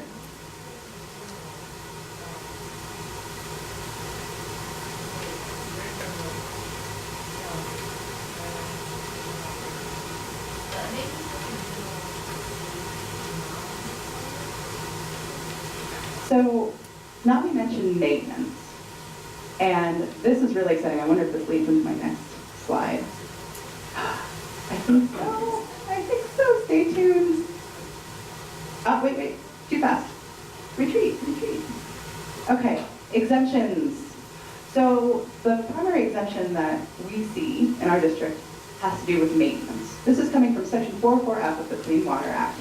And I think the intent with this was to avoid an unnecessary regulatory burden for generally pretty minor work, or work that's, a lot of this is, the Section 404F is also tied to agriculture, silviculture, and so the permitting program doesn't adversely affect that type of work that was already going on when the Clean Water Act came into effect. So that's kind of where it's coming from. But setting aside agriculture and silviculture, focus on maintenance. The first caveat is, this is about Section 404 of the Clean Water Act, the subsection F. This does not have any effect on Section 10. So if you're in a water that is subject to the ebb and flow of the tide, or is navigable in fact, you may still need a permit. Setting that aside, in non-tidal waters, if you are repairing an existing, constructed, or modified, you're modifying or something, a structure or fill, skipping down toward the bottom with the underlining. The repair must be the same size, scope, and character as the original fill or structure. When it comes to what is an original structure, we get a lot of questions. We get a lot of questions about natural stream channels. When you're thinking about a filler structure, this is something that people made and it has an as-built somewhere, even if it's an old as-built. I have yet to see an as-built for a natural stream channel. I mean, that's kind of a theological question we'll have to save for another day. But as far as like engineering plans, that's what we're expecting, that they exist or something, that we can, either it's obvious, it's a concrete lined stream, didn't come out that way, somebody concrete lined it. Or in a more unusual case, it was actually, there were a bunch of, I think originally core constructed stormwater basins that are maintained by the county. Those have as-builts. So although they are natural, their substrate is natural, it is a constructed feature, and so maintenance within the same size, scope, and character of that feature is exempt under Section 404. Right, so the natural stream channel is not a constructed structure. The stream clearing in a natural channel is not exempt, as opposed to a concrete line. That's a structure. You are maintaining it to retain the original configuration, the same size, scope, and character. You're not making it bigger. You're not making it shallower. You are reverting back to its original condition. That's exempt to maintenance. Yes. Natural stream channel.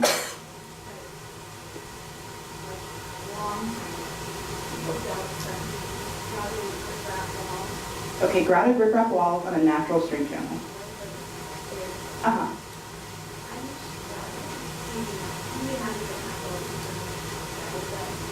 Possibly not with a permit, slightly illicit, very exciting. Right.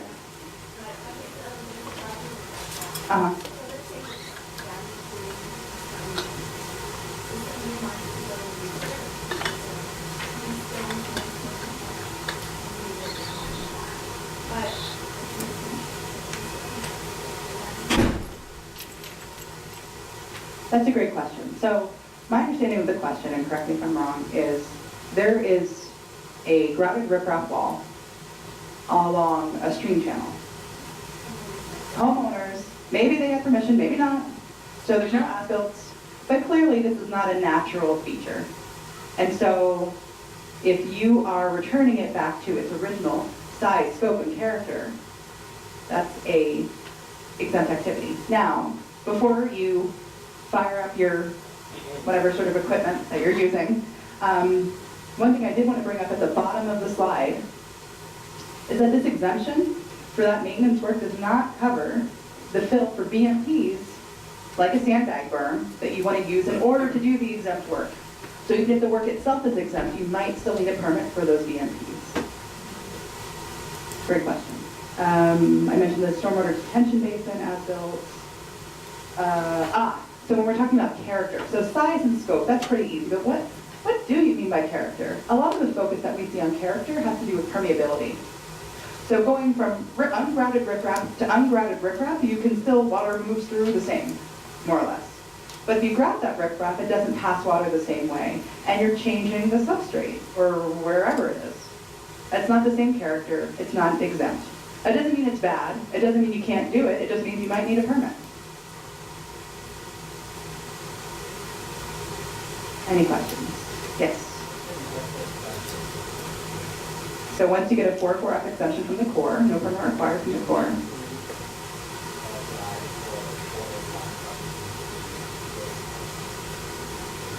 So this is where your table handout might come in handy. I think I put that on the right. So it's different styles, flavors, choices of no permit required from the Corps. And one of those is when your activity is exempt under section 404F and you have your letter from the Corps that says no permit required, do I still need a section 401 water quality cert? What I got out of that last presentation is yes. That the Corps is saying this is exempt, and that determination is a federal decision. That's all the information. I learned that at the same time as you during this presentation. So if you have questions about that, those go to DOH. Any more questions for me about this topic? No. Yes? I saw a hand in the back. No? Change your mind? Okay. We'll come back. Oh, my examples. These are great. Okay, so these came from following the April 2018 rains. We have, okay, sorry, go ahead. Yes, sure.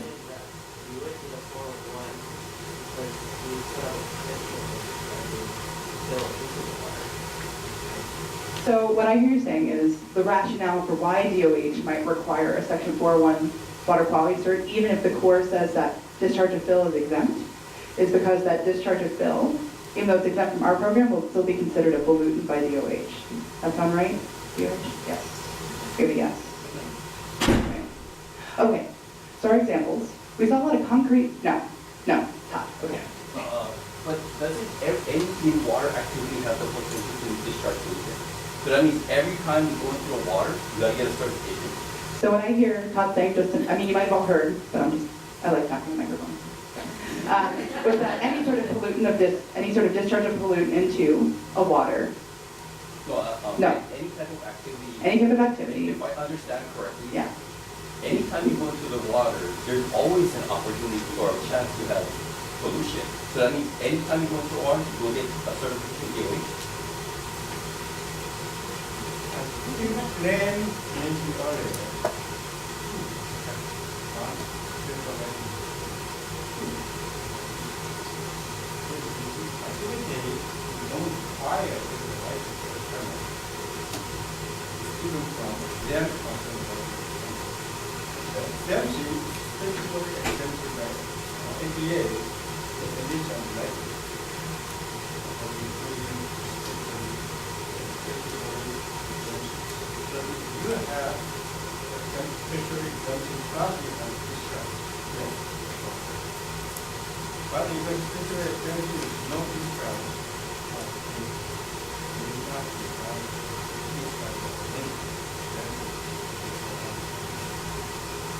So I want to make sure that we have enough time to discuss this. So I think what we're going to do is circle back around after the end of my presentation. DOH is going to get another crack at you guys. It's going to be great. Was there another question in the front? No? Psych me out? Oh, yeah. Okay, well, it's basically, if I'm following what you and Heather are saying, it's basically that under most conditions, you get no permit required determination when you go to a water quality, and that's the exemption that is still required in the water quality hearing. Yeah. Yeah, so other than those, like if it's just not an exemption, it's just straight requirement. Then you don't need it for all. Cool. I figured. So we had concrete lined streams that kind of fell apart in the April 2018 rains. Do I have a... No, I'm going to shut this off by accident. So we've got a hole in the concrete and we've got slabs that have fallen apart. And so the fixing that's proposed with this top example, I don't see any temporary discharge of fill for BMPs. All this work to restore the channel, concrete line channel, to its original size, scope, and character, exempt. No permit required. Another example that we would see would be shotcrete. I know they look like flowers, but it's meant to be shotcrete.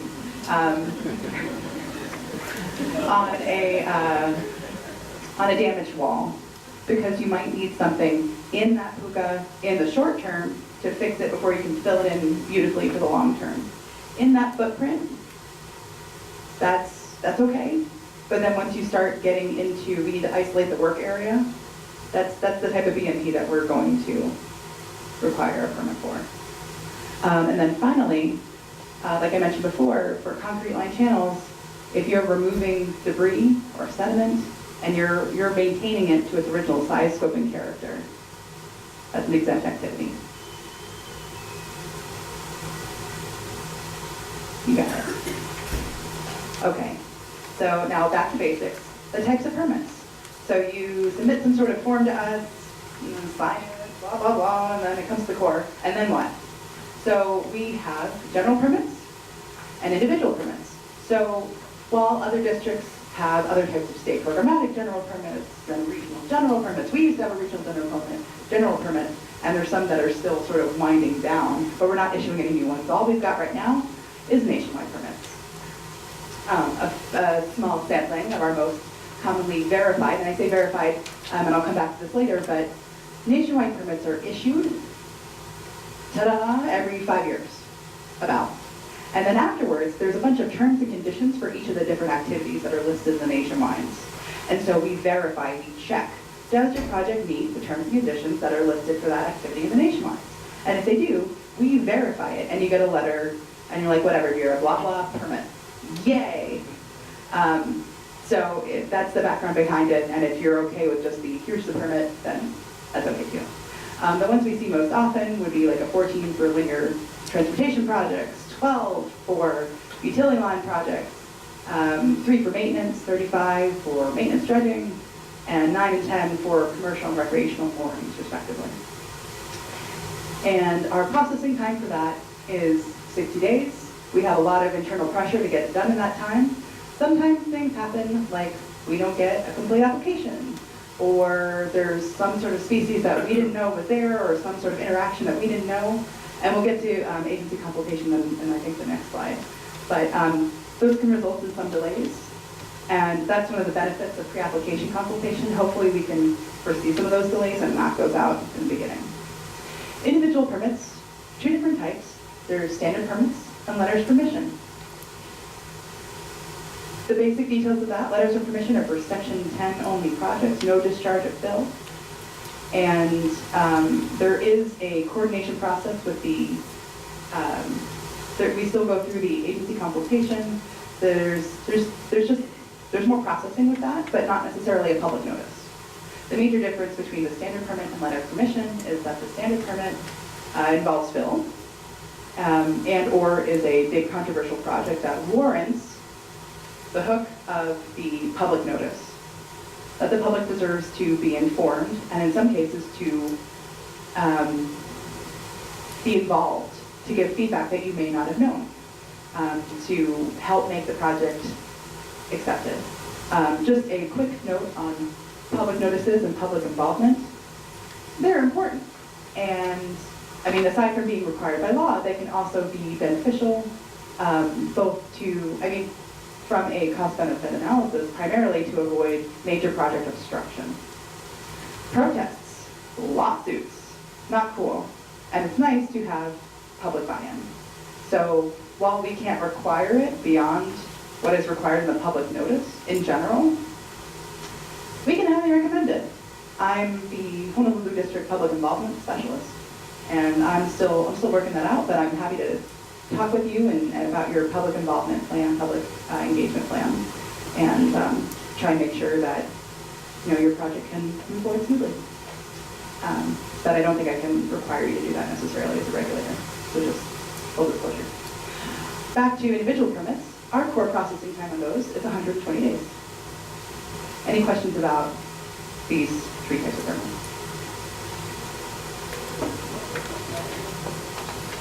Right, so the letter of permission is a type of individual permit.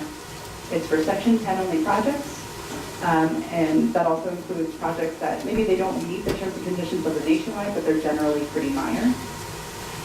And there's no public notice associated with that, but they still take 120 days to process. In some cases, if we can beat the clock, fantastic, but that's not always the case. Any questions? I can see I'm losing you guys. This is a boring slide. Moving on. Okay. Agency consultation. So we pre-app meeting with you, we review your application, and then we're ready to translate it to other agencies, which is why it's so helpful when you guys meet with us and walk us through your project. By and large, me and my team, we're not engineers. We have backgrounds in biology, environmental science, soil science. So as engineers, you may have to do a little extra hand-holding and allow us to help you by translating this for the resource agencies who are also not engineers. So it's a communication gap, but we're all going to get through this together. So once we have your work description and we understand what the impacts are to the various resources that we can communicate, we make a determination. And if we determine, in most cases, if there's some sort of an effect, it depends on the specific law. But when there's consultation, here's who we do it with. For the Endangered Species Act, we consult with the National Marine Fisheries Service, known as NIMS. And this is primarily on critters like the monk seal, turtles, whales, marine critters. We also consult with the U.S. Fish and Wildlife Service, and this is on more seabirds like the coots and shearwaters. I'm sorry, the shearwater, as opposed to water birds, which would be more like your coot or stilt. I'm looking at ACOS like, boy, I hope I'm getting this right. Birds. There's birds, and we talk to Fish and Wildlife Service. That's what I need to know. Also the nene, Hawaiian hoary bat, yellow-faced bee, these all fall under Fish and Wildlife Service. There's also the Magnuson-Stevens Act, where we're focused on essential fish habitat. That's also with a different group of nymphs. And the feedback we're getting from them is EFH at the present, and we'll see how this goes in the future, but the present essential fish habitat is the water column and the substrate everywhere. So that means that what we need to know is what's going on in the footprint of your project, both the permanent impacts as well as the temporary impacts. And when I'm talking about impacts, I'm thinking primarily, at least the sort of first area of concern would be for corals, coral colonies, seagrass. Yeah, coral colonies and seagrass. But they're also concerned about different types of marine substrate that could potentially form these communities. So, is that in this example?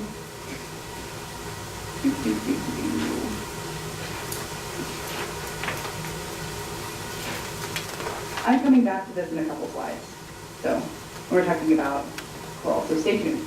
And then Section 106 of the National Historic Preservation Act, we consult with SHPE, and most of what I'm seeing from projects recently is this affects historic bridges or fish ponds. And so we assess the effect and we work out how to move on from there.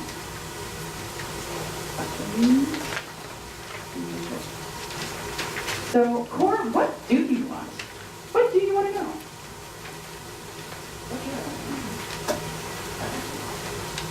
So for starters, where are you doing your project and what are you doing? So we don't need a specific design percentage.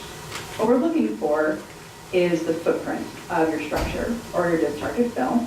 And when it comes to fill, what are you putting in and how much? The volume that we prefer is cubic yards. Like I said, the design percentage, not as important. We're really focused on the footprint. And to kind of circle back, this comes into play if you're waiting for 90% design. One of the bummers is that you've got your project all designed, and we're like, well, could you minimize this impact? And you're like, no, I can't, it's 90% designed, stop that. So it might be helpful to come and talk to us a little earlier in the design stages, when it's still possible to make some modifications to the project to avoid and minimize impacts to waters of the US. Because who knows, maybe you'll be able to change the project, it might not be a big deal, and then you don't have to deal with us at all. Yay! Other factors, so the first two that we talked about were within the Corps' limits of jurisdiction. However, harken back to the last slide where I'm talking about agency consultation. There are actions in uplands that could affect our scope for ESA, particularly I'm thinking ESA and Section 106. So we need to know, where are you planning to do your staging? That is integral to your project. So let's say you've got a long highway. The limits of the Corps' jurisdiction might be just one crossing, and the work that is integral, our scope for ESA might be the work that is in uplands that is integral to that crossing. But there's plenty of other highway that might fall under the jurisdiction of another federal agency, like Federal Highways. And so if they're the lead federal agency, they may be responsible for the whole thing as their scope for agency consultation, but the Corps scope might be different. So for another, like in Kauai, bridge crossing projects, low water fords, as far as scope, we're also focused on where the staging, the stockpiling, the access areas and uplands. Where are they, and show me an outline. And then what are you doing there? Are you disturbing the earth? How far down are you going? Are you cutting trees? And this gets into, so this is, although it's outside the core permit area, uplands info is still needed for the 106 or ESA scope. And if you've got another lead federal agency, they've probably already done this. So we may not need that information, we just need the letters from them to the agency and then from the agency back. Done. Hooray.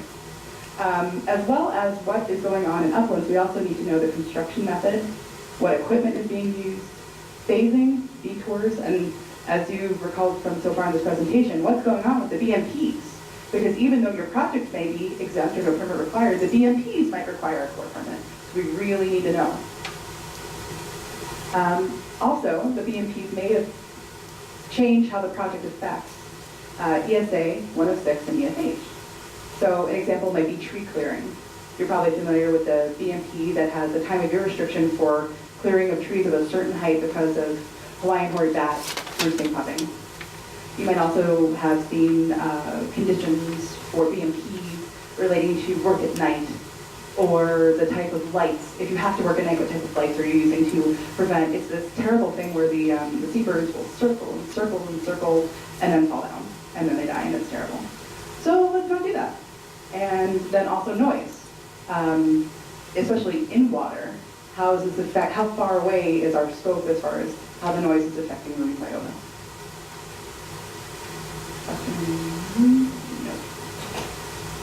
No. When it comes to environmental, sorry.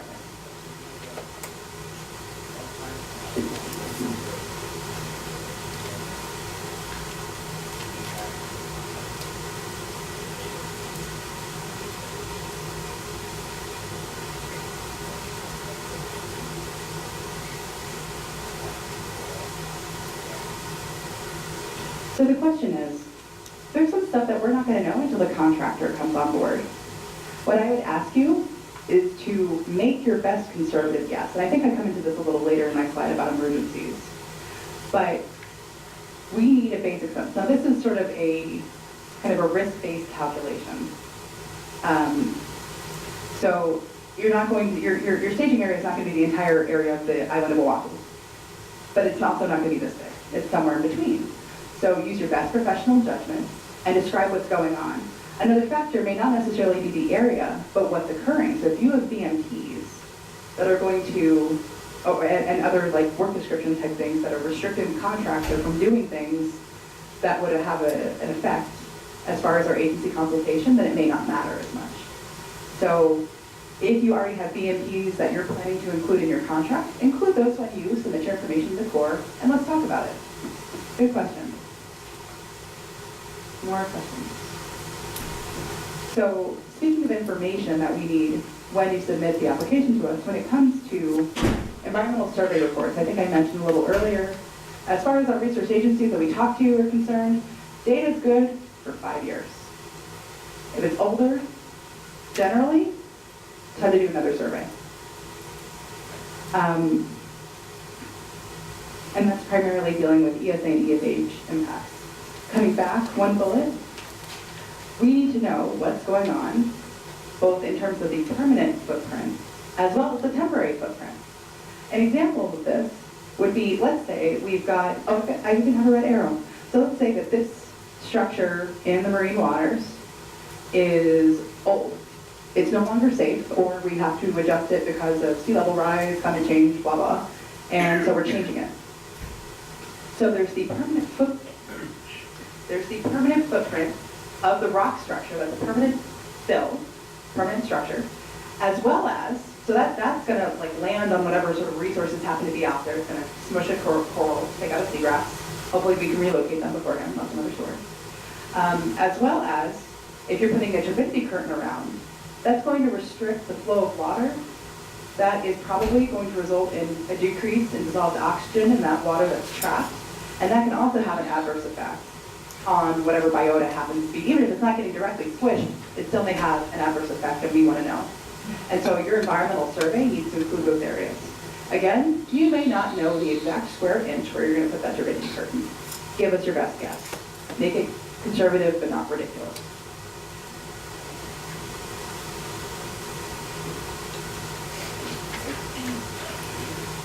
So I got some questions about site visits, because I know you guys in this lesson, you want to see us all the time. Starting at the bottom, before a permit is issued, we can conduct site visits, but we also have to balance it against the rest of our workload.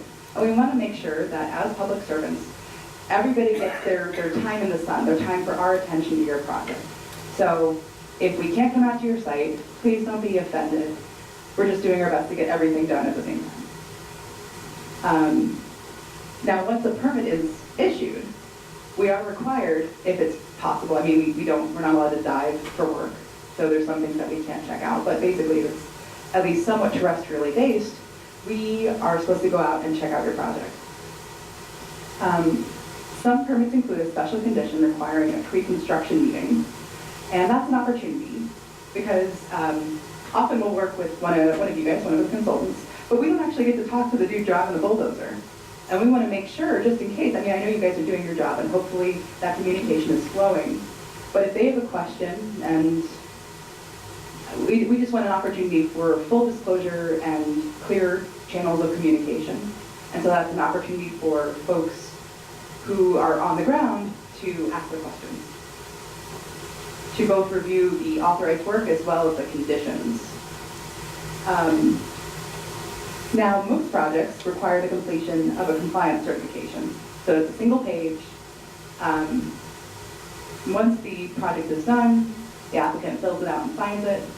Somebody, I think DOH was mentioning earlier, the applicant doesn't necessarily have to be the head of the agency. I know it can be hard to get their time and have that signed. So as long as it's the responsible, appropriate party that can, we can rely on that information, that's fine. So that one-pager compliance cert is typically provided as part of the core permit package. And so when we do compliance site visits, for the most part, it's after the work is complete, but in some cases where it's not hazardous, I guess perhaps potentially hazardous to the environment, or we want to make sure that these BMPs really, really have to work, we may go out and check things out during construction to confirm that the BMPs are in place and that they're working. Any questions about site visits and compliance? Emergency project. Stress. Okay, even if the state of Hawaii issues a declaration of emergency, we all must still comply with federal law. And that includes permits and consultation. So if a nationwide is available, we've been directed to proceed with moving that nationwide along as fast as we can go. We've got the phone numbers for the research agencies, and we call them up, and that's where the conservative estimates of what the impacts are going to be, conservative but reasonable, are helpful. here's how things are going down, how can we move this along?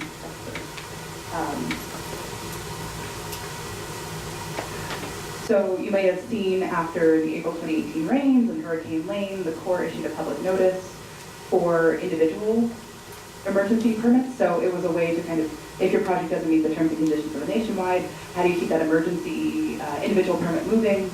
And so those are typically specific to that emergency. What is considered emergency by your client may not always be an official state declared emergency, but we recognize that urgent situations come up, and we try to move things along as fast as we can. Okay, everybody's looking droopy. Everybody take a minute. Stand up. Come on, everybody up. Everybody up. Let's go. Everybody up. If you don't already know the person you're sitting next to, please take a minute and introduce yourself. Everybody's predicting.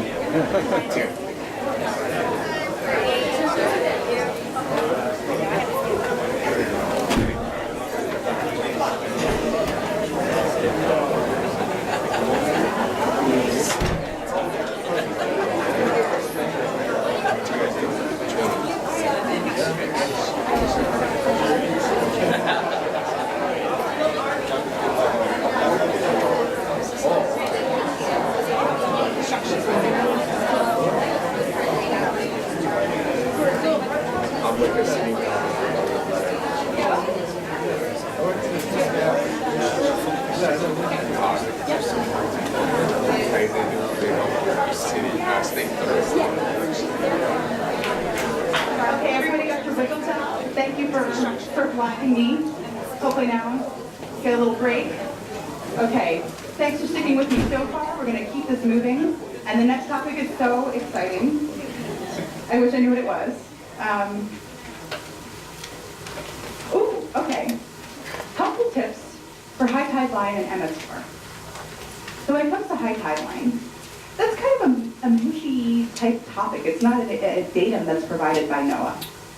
So what do we do? Well, generally the preferred option is to collect on-site data, either from rack lines or some sort of erosional line or water staining. I think my little arrows right here are showing some staining.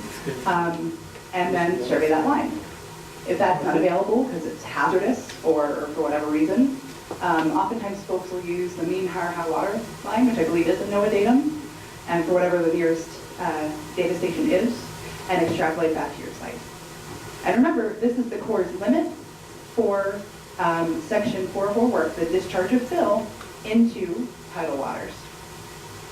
We get a question about MS4 systems, and these can overlap with jurisdictional streams that have been piped. I guess the march of progress, that stream got in my way, I'm going to culvert that stream, and now it ends up being part of the site, the MS4 system. So how do I know whether it's a piped stream or if it's just collecting stormwater? Well, I'm not always sure. I need some of that information from you. So perhaps you already have as-built that show, oh, this is just draining the tunnels in Poly Highway. This is not coming from anywhere else. Or you might have a USGS map that shows, well, here's my culvert. Gosh, there used to be a stream here, but now it's all underground. Again, similarly, historic aerial photographs may also be helpful. Any questions on those two items? No. Aquatic resource delineation references. So we have four favorite desktop references when it comes to reviewing a project site, and they can be helpful for you to start with as well, and you're probably already using them. For starters, the U.S. Fish and Wildlife NWI, National Wetland Inventory Maps. The U.S. Fish and Wildlife took a bunch of aerial photographs and used aerial signatures of what was going on the ground to delineate what they thought was going on. These are sort of a helpful initial hint, but not the end-all be-all, and do require additional evidence and ground truthing. So it's a good start, like, hey, I see this on here, there might be a wetland here. Let's look into this further. Or there's nothing here, but I see this weird dark signature in the aerial photograph. Even though there's nothing written there in the NWI map, there might still be a wetland there. I need to look into that some more. Another good option is soils data.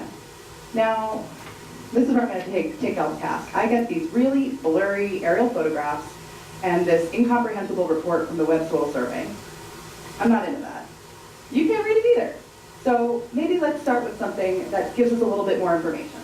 I quite like the Circo data layer for Google Earth.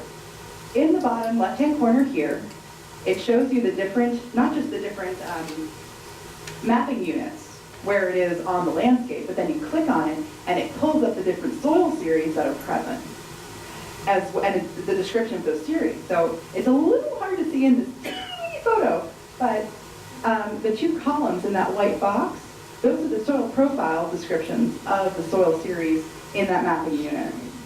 And that can kind of give us a sense of what sort of soils to expect there, which can then give us information about what sort of aquatic resources we might be facing.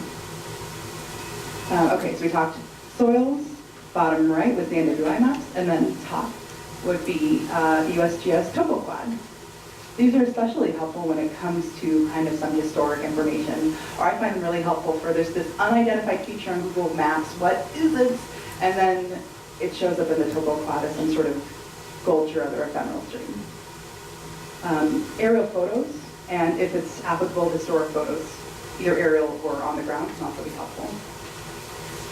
Oh, And you also put pretty solid stock in the statewide GIS data. what's that?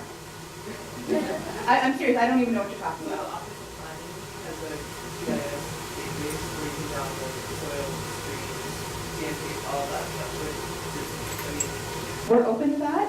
I haven't been exposed to that, but if you've got what you think is good data, share it with us. Make sure that if you're providing hard copies, which we're actually trying to move electronic, so should hopefully be crisp and clear. But one way I describe it, not that you're trying to like dumb things down for us, but remember, biologists, not engineers. So when you're talking to us, think perhaps an intelligent audience, but uninformed about your project and uninformed about the environmental resources that are on site. So be clear, be patient. And if you've got another good idea, share it with us and justify why you think it's a good idea. Great question. When it comes to, wait, what are we talking about? Oh yeah, aquatic resource delineation references, on-site observed characteristics. So this is not just about wetlands. We also have to discern where's the ordinary high water mark. Like I mentioned before, there's rack lines and scour. There's a document that I believe is publicly available, the Ordinary High Water Mark Guide for Arid Regions. It's like a regional supplement, kind of like wetlands are, but it's specific to the Ordinary High Water Mark, and there may be some suggestions there. Or poke around online if you've got an ephemeral stream. And then when you do a wetland delineation, please include the wetland delineation sheets from the regional supplement for the Hawaii and the Pacific Islands.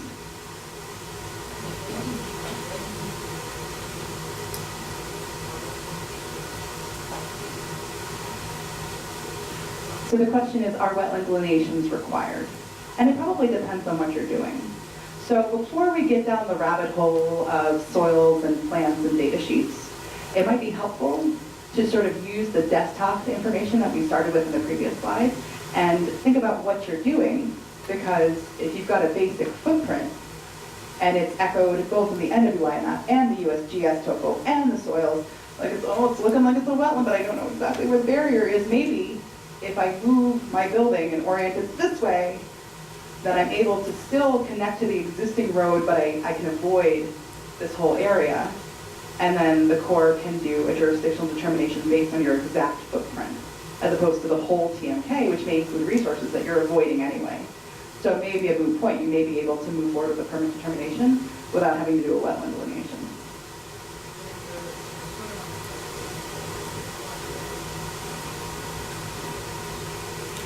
So the question is, if you might discharge permanent fill or possibly even cause the loss of a wetland or a portion of a wetland, do you need to do a wetland delineation? I'll ask you guys. Let's do quick times. So wetland delineation is kind of like it sounds. Delineate. You're drawing a line around the edge of a wetland. This is important for the Corps because it shows the limits of our jurisdiction. Remember, for wetlands, we're stuck to the limits of the wetlands. We don't regulate uplands. And while I don't think this state does, there's other states that regulate like a 100-foot buffer or the floodplain. We don't have buffer floodplains, the limits of the wetlands. So when it comes to discharging fill, forget the quiz, I'm just gonna give you the answer. It's important to know where the wetland is, so we know whether we're gonna put fill in the wetland. That's important. And we wanna know how much fill. Because if you, let's say, you can't avoid it, but you managed to minimize, you went from 300 square feet to 3 square feet. We wanna give you credit and talk about you in our decision document about how we decided that you minimized as much as you could. And you can't go any smaller or else your project wouldn't be viable.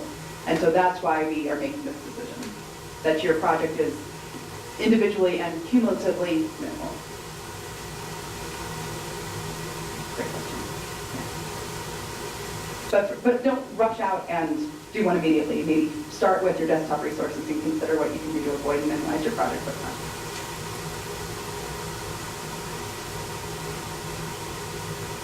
Okay, end game here. New and upcoming policy changes. So somebody mentioned the one federal decision. This is for environmental impact statements. These are for big projects, and that really doesn't happen very often in our district. So that's about all the information I have on those today. If there's further questions, give us a call, and we'll talk it over. The 2019 Waters of the U.S. rulemaking. So you may be aware that there's just been a lot of stuff going on lately. There was the 2015 Clean Water Rule, and that went away, and now it's back, so it's back for now, and that's what we're working with. So this rulemaking, again, is joint core EPA, so if you Google 2019 Waters of the U.S. core EPA rulemaking, you'll see that it's still in public notice. Did I say when I didn't say. I think it's like early April, mid-April. There's still April 1st. Oh boy, thank you. Yeah, so it's kind of a fun April 1st joke. Haha, here's my comment. But there's still an opportunity to comment on a national basis. From the briefings that we've been getting from our headquarters, my understanding of the key differences between the 2019 rulemaking and the 2015 Clean Water Rule is no more adjacent wetlands. So when we're talking about wetlands, there's a lot of terminology going around right now.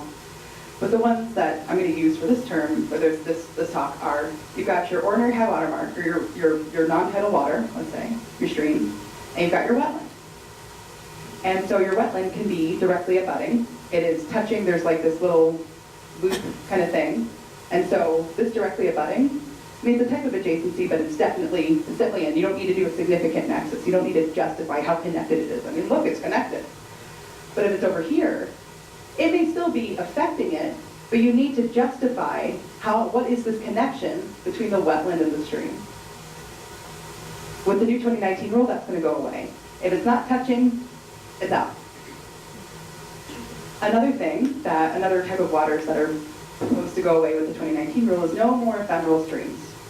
Ephemeral streams, they have bed, bank, and some sort of indication along the bank of an ordinary high water mark, but they typically only flow for 24 to 48 hours after a rainfall. So there's no intersection, except for, I guess, during the rise of the water table during the rainfall. There's no typical connection with the water table, unlike a perennial stream. Perennial flows all the time, unless there's extreme drought. And intermittent streams, maybe it's like during the wet season, the water table rises and it intersects with the stream. And so you've got perennial flow for part of the time in intermittent streams. But for those ephemeral streams, those would go away. They would no longer be regulated by the Corps. This is particularly going to affect like leeward side here, or if you do work in the western U.S. Finally, the 2022 nationwide permits. Get excited, they're coming. They may be coming early, 2021. And that's about all the information. We're still waiting for more information from headquarters. But a reminder of something that's already come to pass. Regional Condition 3, I think we put out a public notice. Hopefully that was on your Facebook feed, but if not, we changed Regional Condition 3 to be it was previously, wetlands, other special aquatic sites, and other waters. And we got rid of the other waters because that meant like all waters of the U.S. And that ended up being kind of too restrictive to be appropriate for our permit program. And so we're a learning organization. We got information and we made a decision, and that's the decision we made. When it comes to other special aquatic sites are defined, I believe, in the nationwide, and that includes things like coral reefs. among other special things. When it comes to your feedback, we want to hear from you. So for the nationwide permits, as well as the general conditions, there's going to be a public notice coming out from our headquarters. And so you comment to them about those parts of it. For the regional conditions, the Honolulu district will put out a public notice and you can comment on that. I think we did it. I think we're done. Yay! Good job, everybody. Way to stick with it.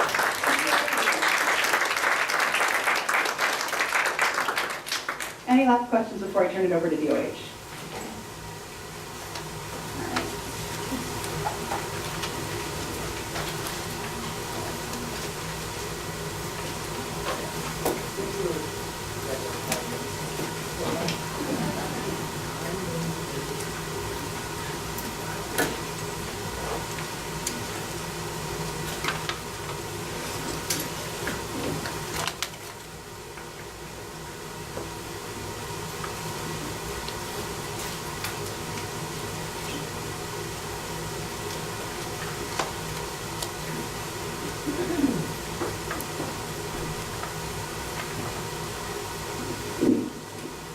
Okay, so I'm going to go over the application process for WQC very quickly. I might not get all the slides just to save time here. I'm hoping I'll go lecture. So, disclaimer that I usually do.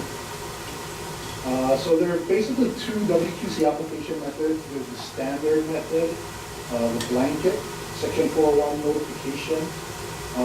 There's a streamlined Section 401 WQC process. It's not technically the issuance of a WQC. And there's some common errors that we see in applications. So the two ways to apply for the WQC. The standard application, this is traditionally what we've always done. It's always available for any WQC that you need. So it's very general, basically. There's a lot of information you need to provide. Goes through the full process of review, and so you fill it online on our e-permitting website. You can just type in Section 401 WQC and that's the form that you go through. There's an online form that you need to complete, and there's also always similar to NPDS. If you're familiar with it, there's a hard copy submitted that you need to turn in.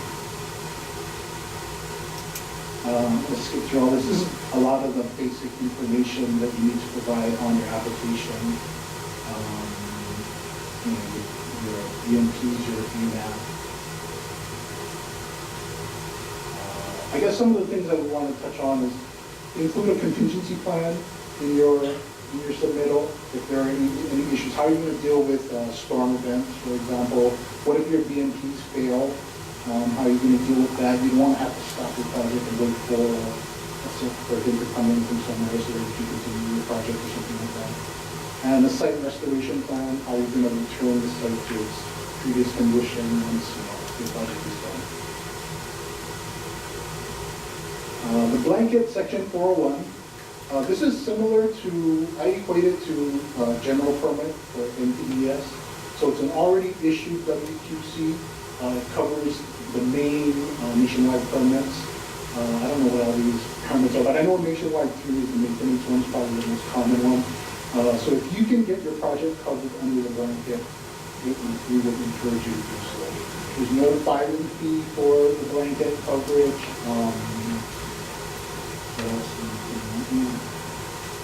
So just read, the WQC is available online. Go to our Clean Water Branch website, you can download it. It has basically the conditions for each of the nationwide permits that whether your project will be covered under. If you can comply with those conditions and you're covered under nationwide permit by the Corps, you can get covered under the blanket. And similar to the regular process, you would go online to our e-permitting website. There's a separate form for the blanket notification. We call it a notification, not an application, because it's an already issued WQC. You just tell us that you will be covered under the blanket. So keep in mind that these are for projects that are ready to go. So usually, in most cases, the contractor has already been selected. And as we've said, we've covered 24 projects under the WQC, the blanket, and processing time is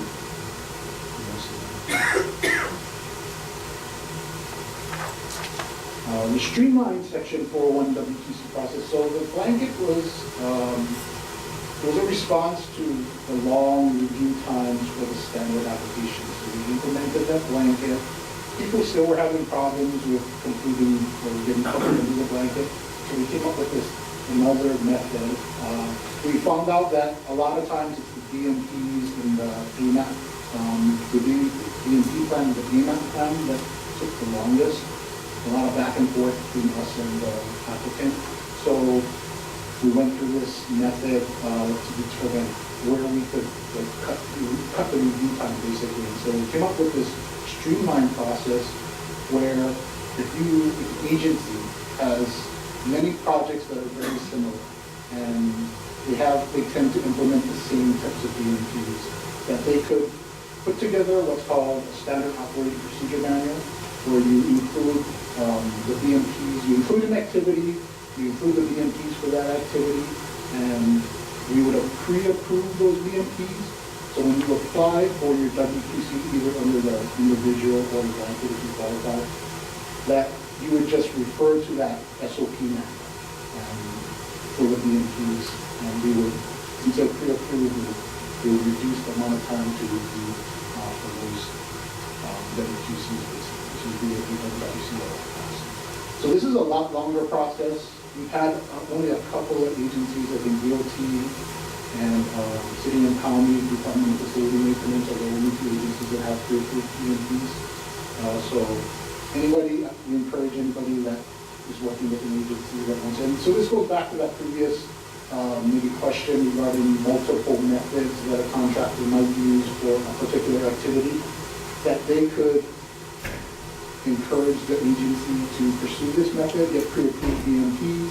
You got several different methods for one activity. Your contractor could select from one of those pre-approved BMP methods.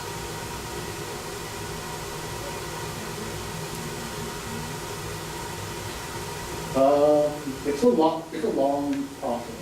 It's usually a lot of back and forth between us and the agency to come up with. It kind of depends. We encourage agencies to take a look at maybe a small project that they want to get started on, and then they can always build on it, add to it later, and then we'll add that to it.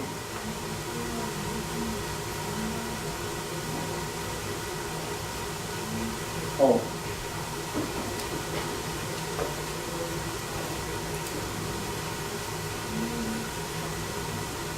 You might have to use a standard form, but on that form, you would just, again, where you have your BMP requirements, you just include your BMP. And so it makes it, a lot quicker, probably less than a month.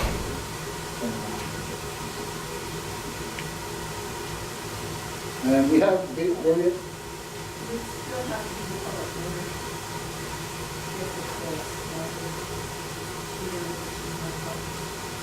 If it's streamlined, most like. That'll be 30 days next week. Right. Yeah. And so we have a checklist that you can get from us if you want to go ahead with the method. And this helps you figure out what the requirements are for streamline. We can discuss this, so we encourage you to give us a call if you need to consult with us regarding how to complete this checklist and how to get started on this.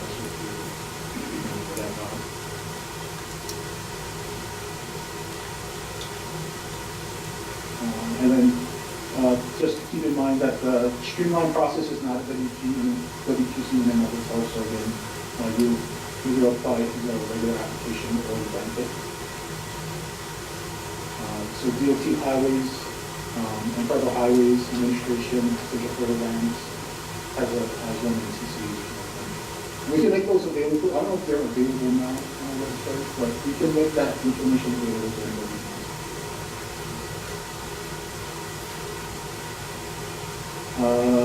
SOP manuals are considered living documents, so if you find better methods or if you're running into issues with the BMPs that you have in there, we again encourage you to upgrade that, resubmit it for pre-approval. If you have additional activities you want to add with new BMPs, you can add them on and we'll approve those new methods. We'll add them to the SOP manual. And then this is just basically the layout. development outside. It includes applying under the streamlining process and the traditional process for all the street. These are under the new neighborhood grant. So some common errors, certifying person within signing the application to just make sure that the certifying person is usually the owner of the project signs the application. If the owner signs, the certifying person signs the initial submittal of the application, and we ask you to revise it for some reason, the duly authorized representative can sign that revised application. But if the certifying person didn't sign the original, and we still ask you to revise it, we're still going to ask you to have the certifying person sign the revised and you know that correct signing application. Information contained in the WQC application or blanket is inconsistent with what is contained.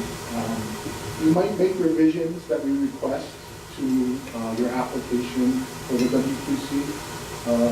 You should also let the Corps know that you're making those changes their review of your application and their similarly, if you make changes on their side, please let us know so that we're reviewing it. Not all water fluids, I think we've gone over this, are included in the application. The Corps has their jurisdiction over drugs and material. We cover a lot more things that might be considered water fluids. Just make sure you identify all the water fluids that occur in the project. This is a good one. I don't want to go into the details of it too much, but the AMAP, if you have an applicable monitoring assessment plan, just make sure that it's representative, that you're able, that when you design it, it's able to demonstrate that your PMPs are working. They're not impacting the area outside of the one area.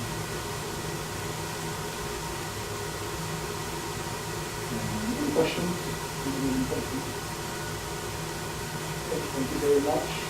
We appreciate you coming to join us for the first time.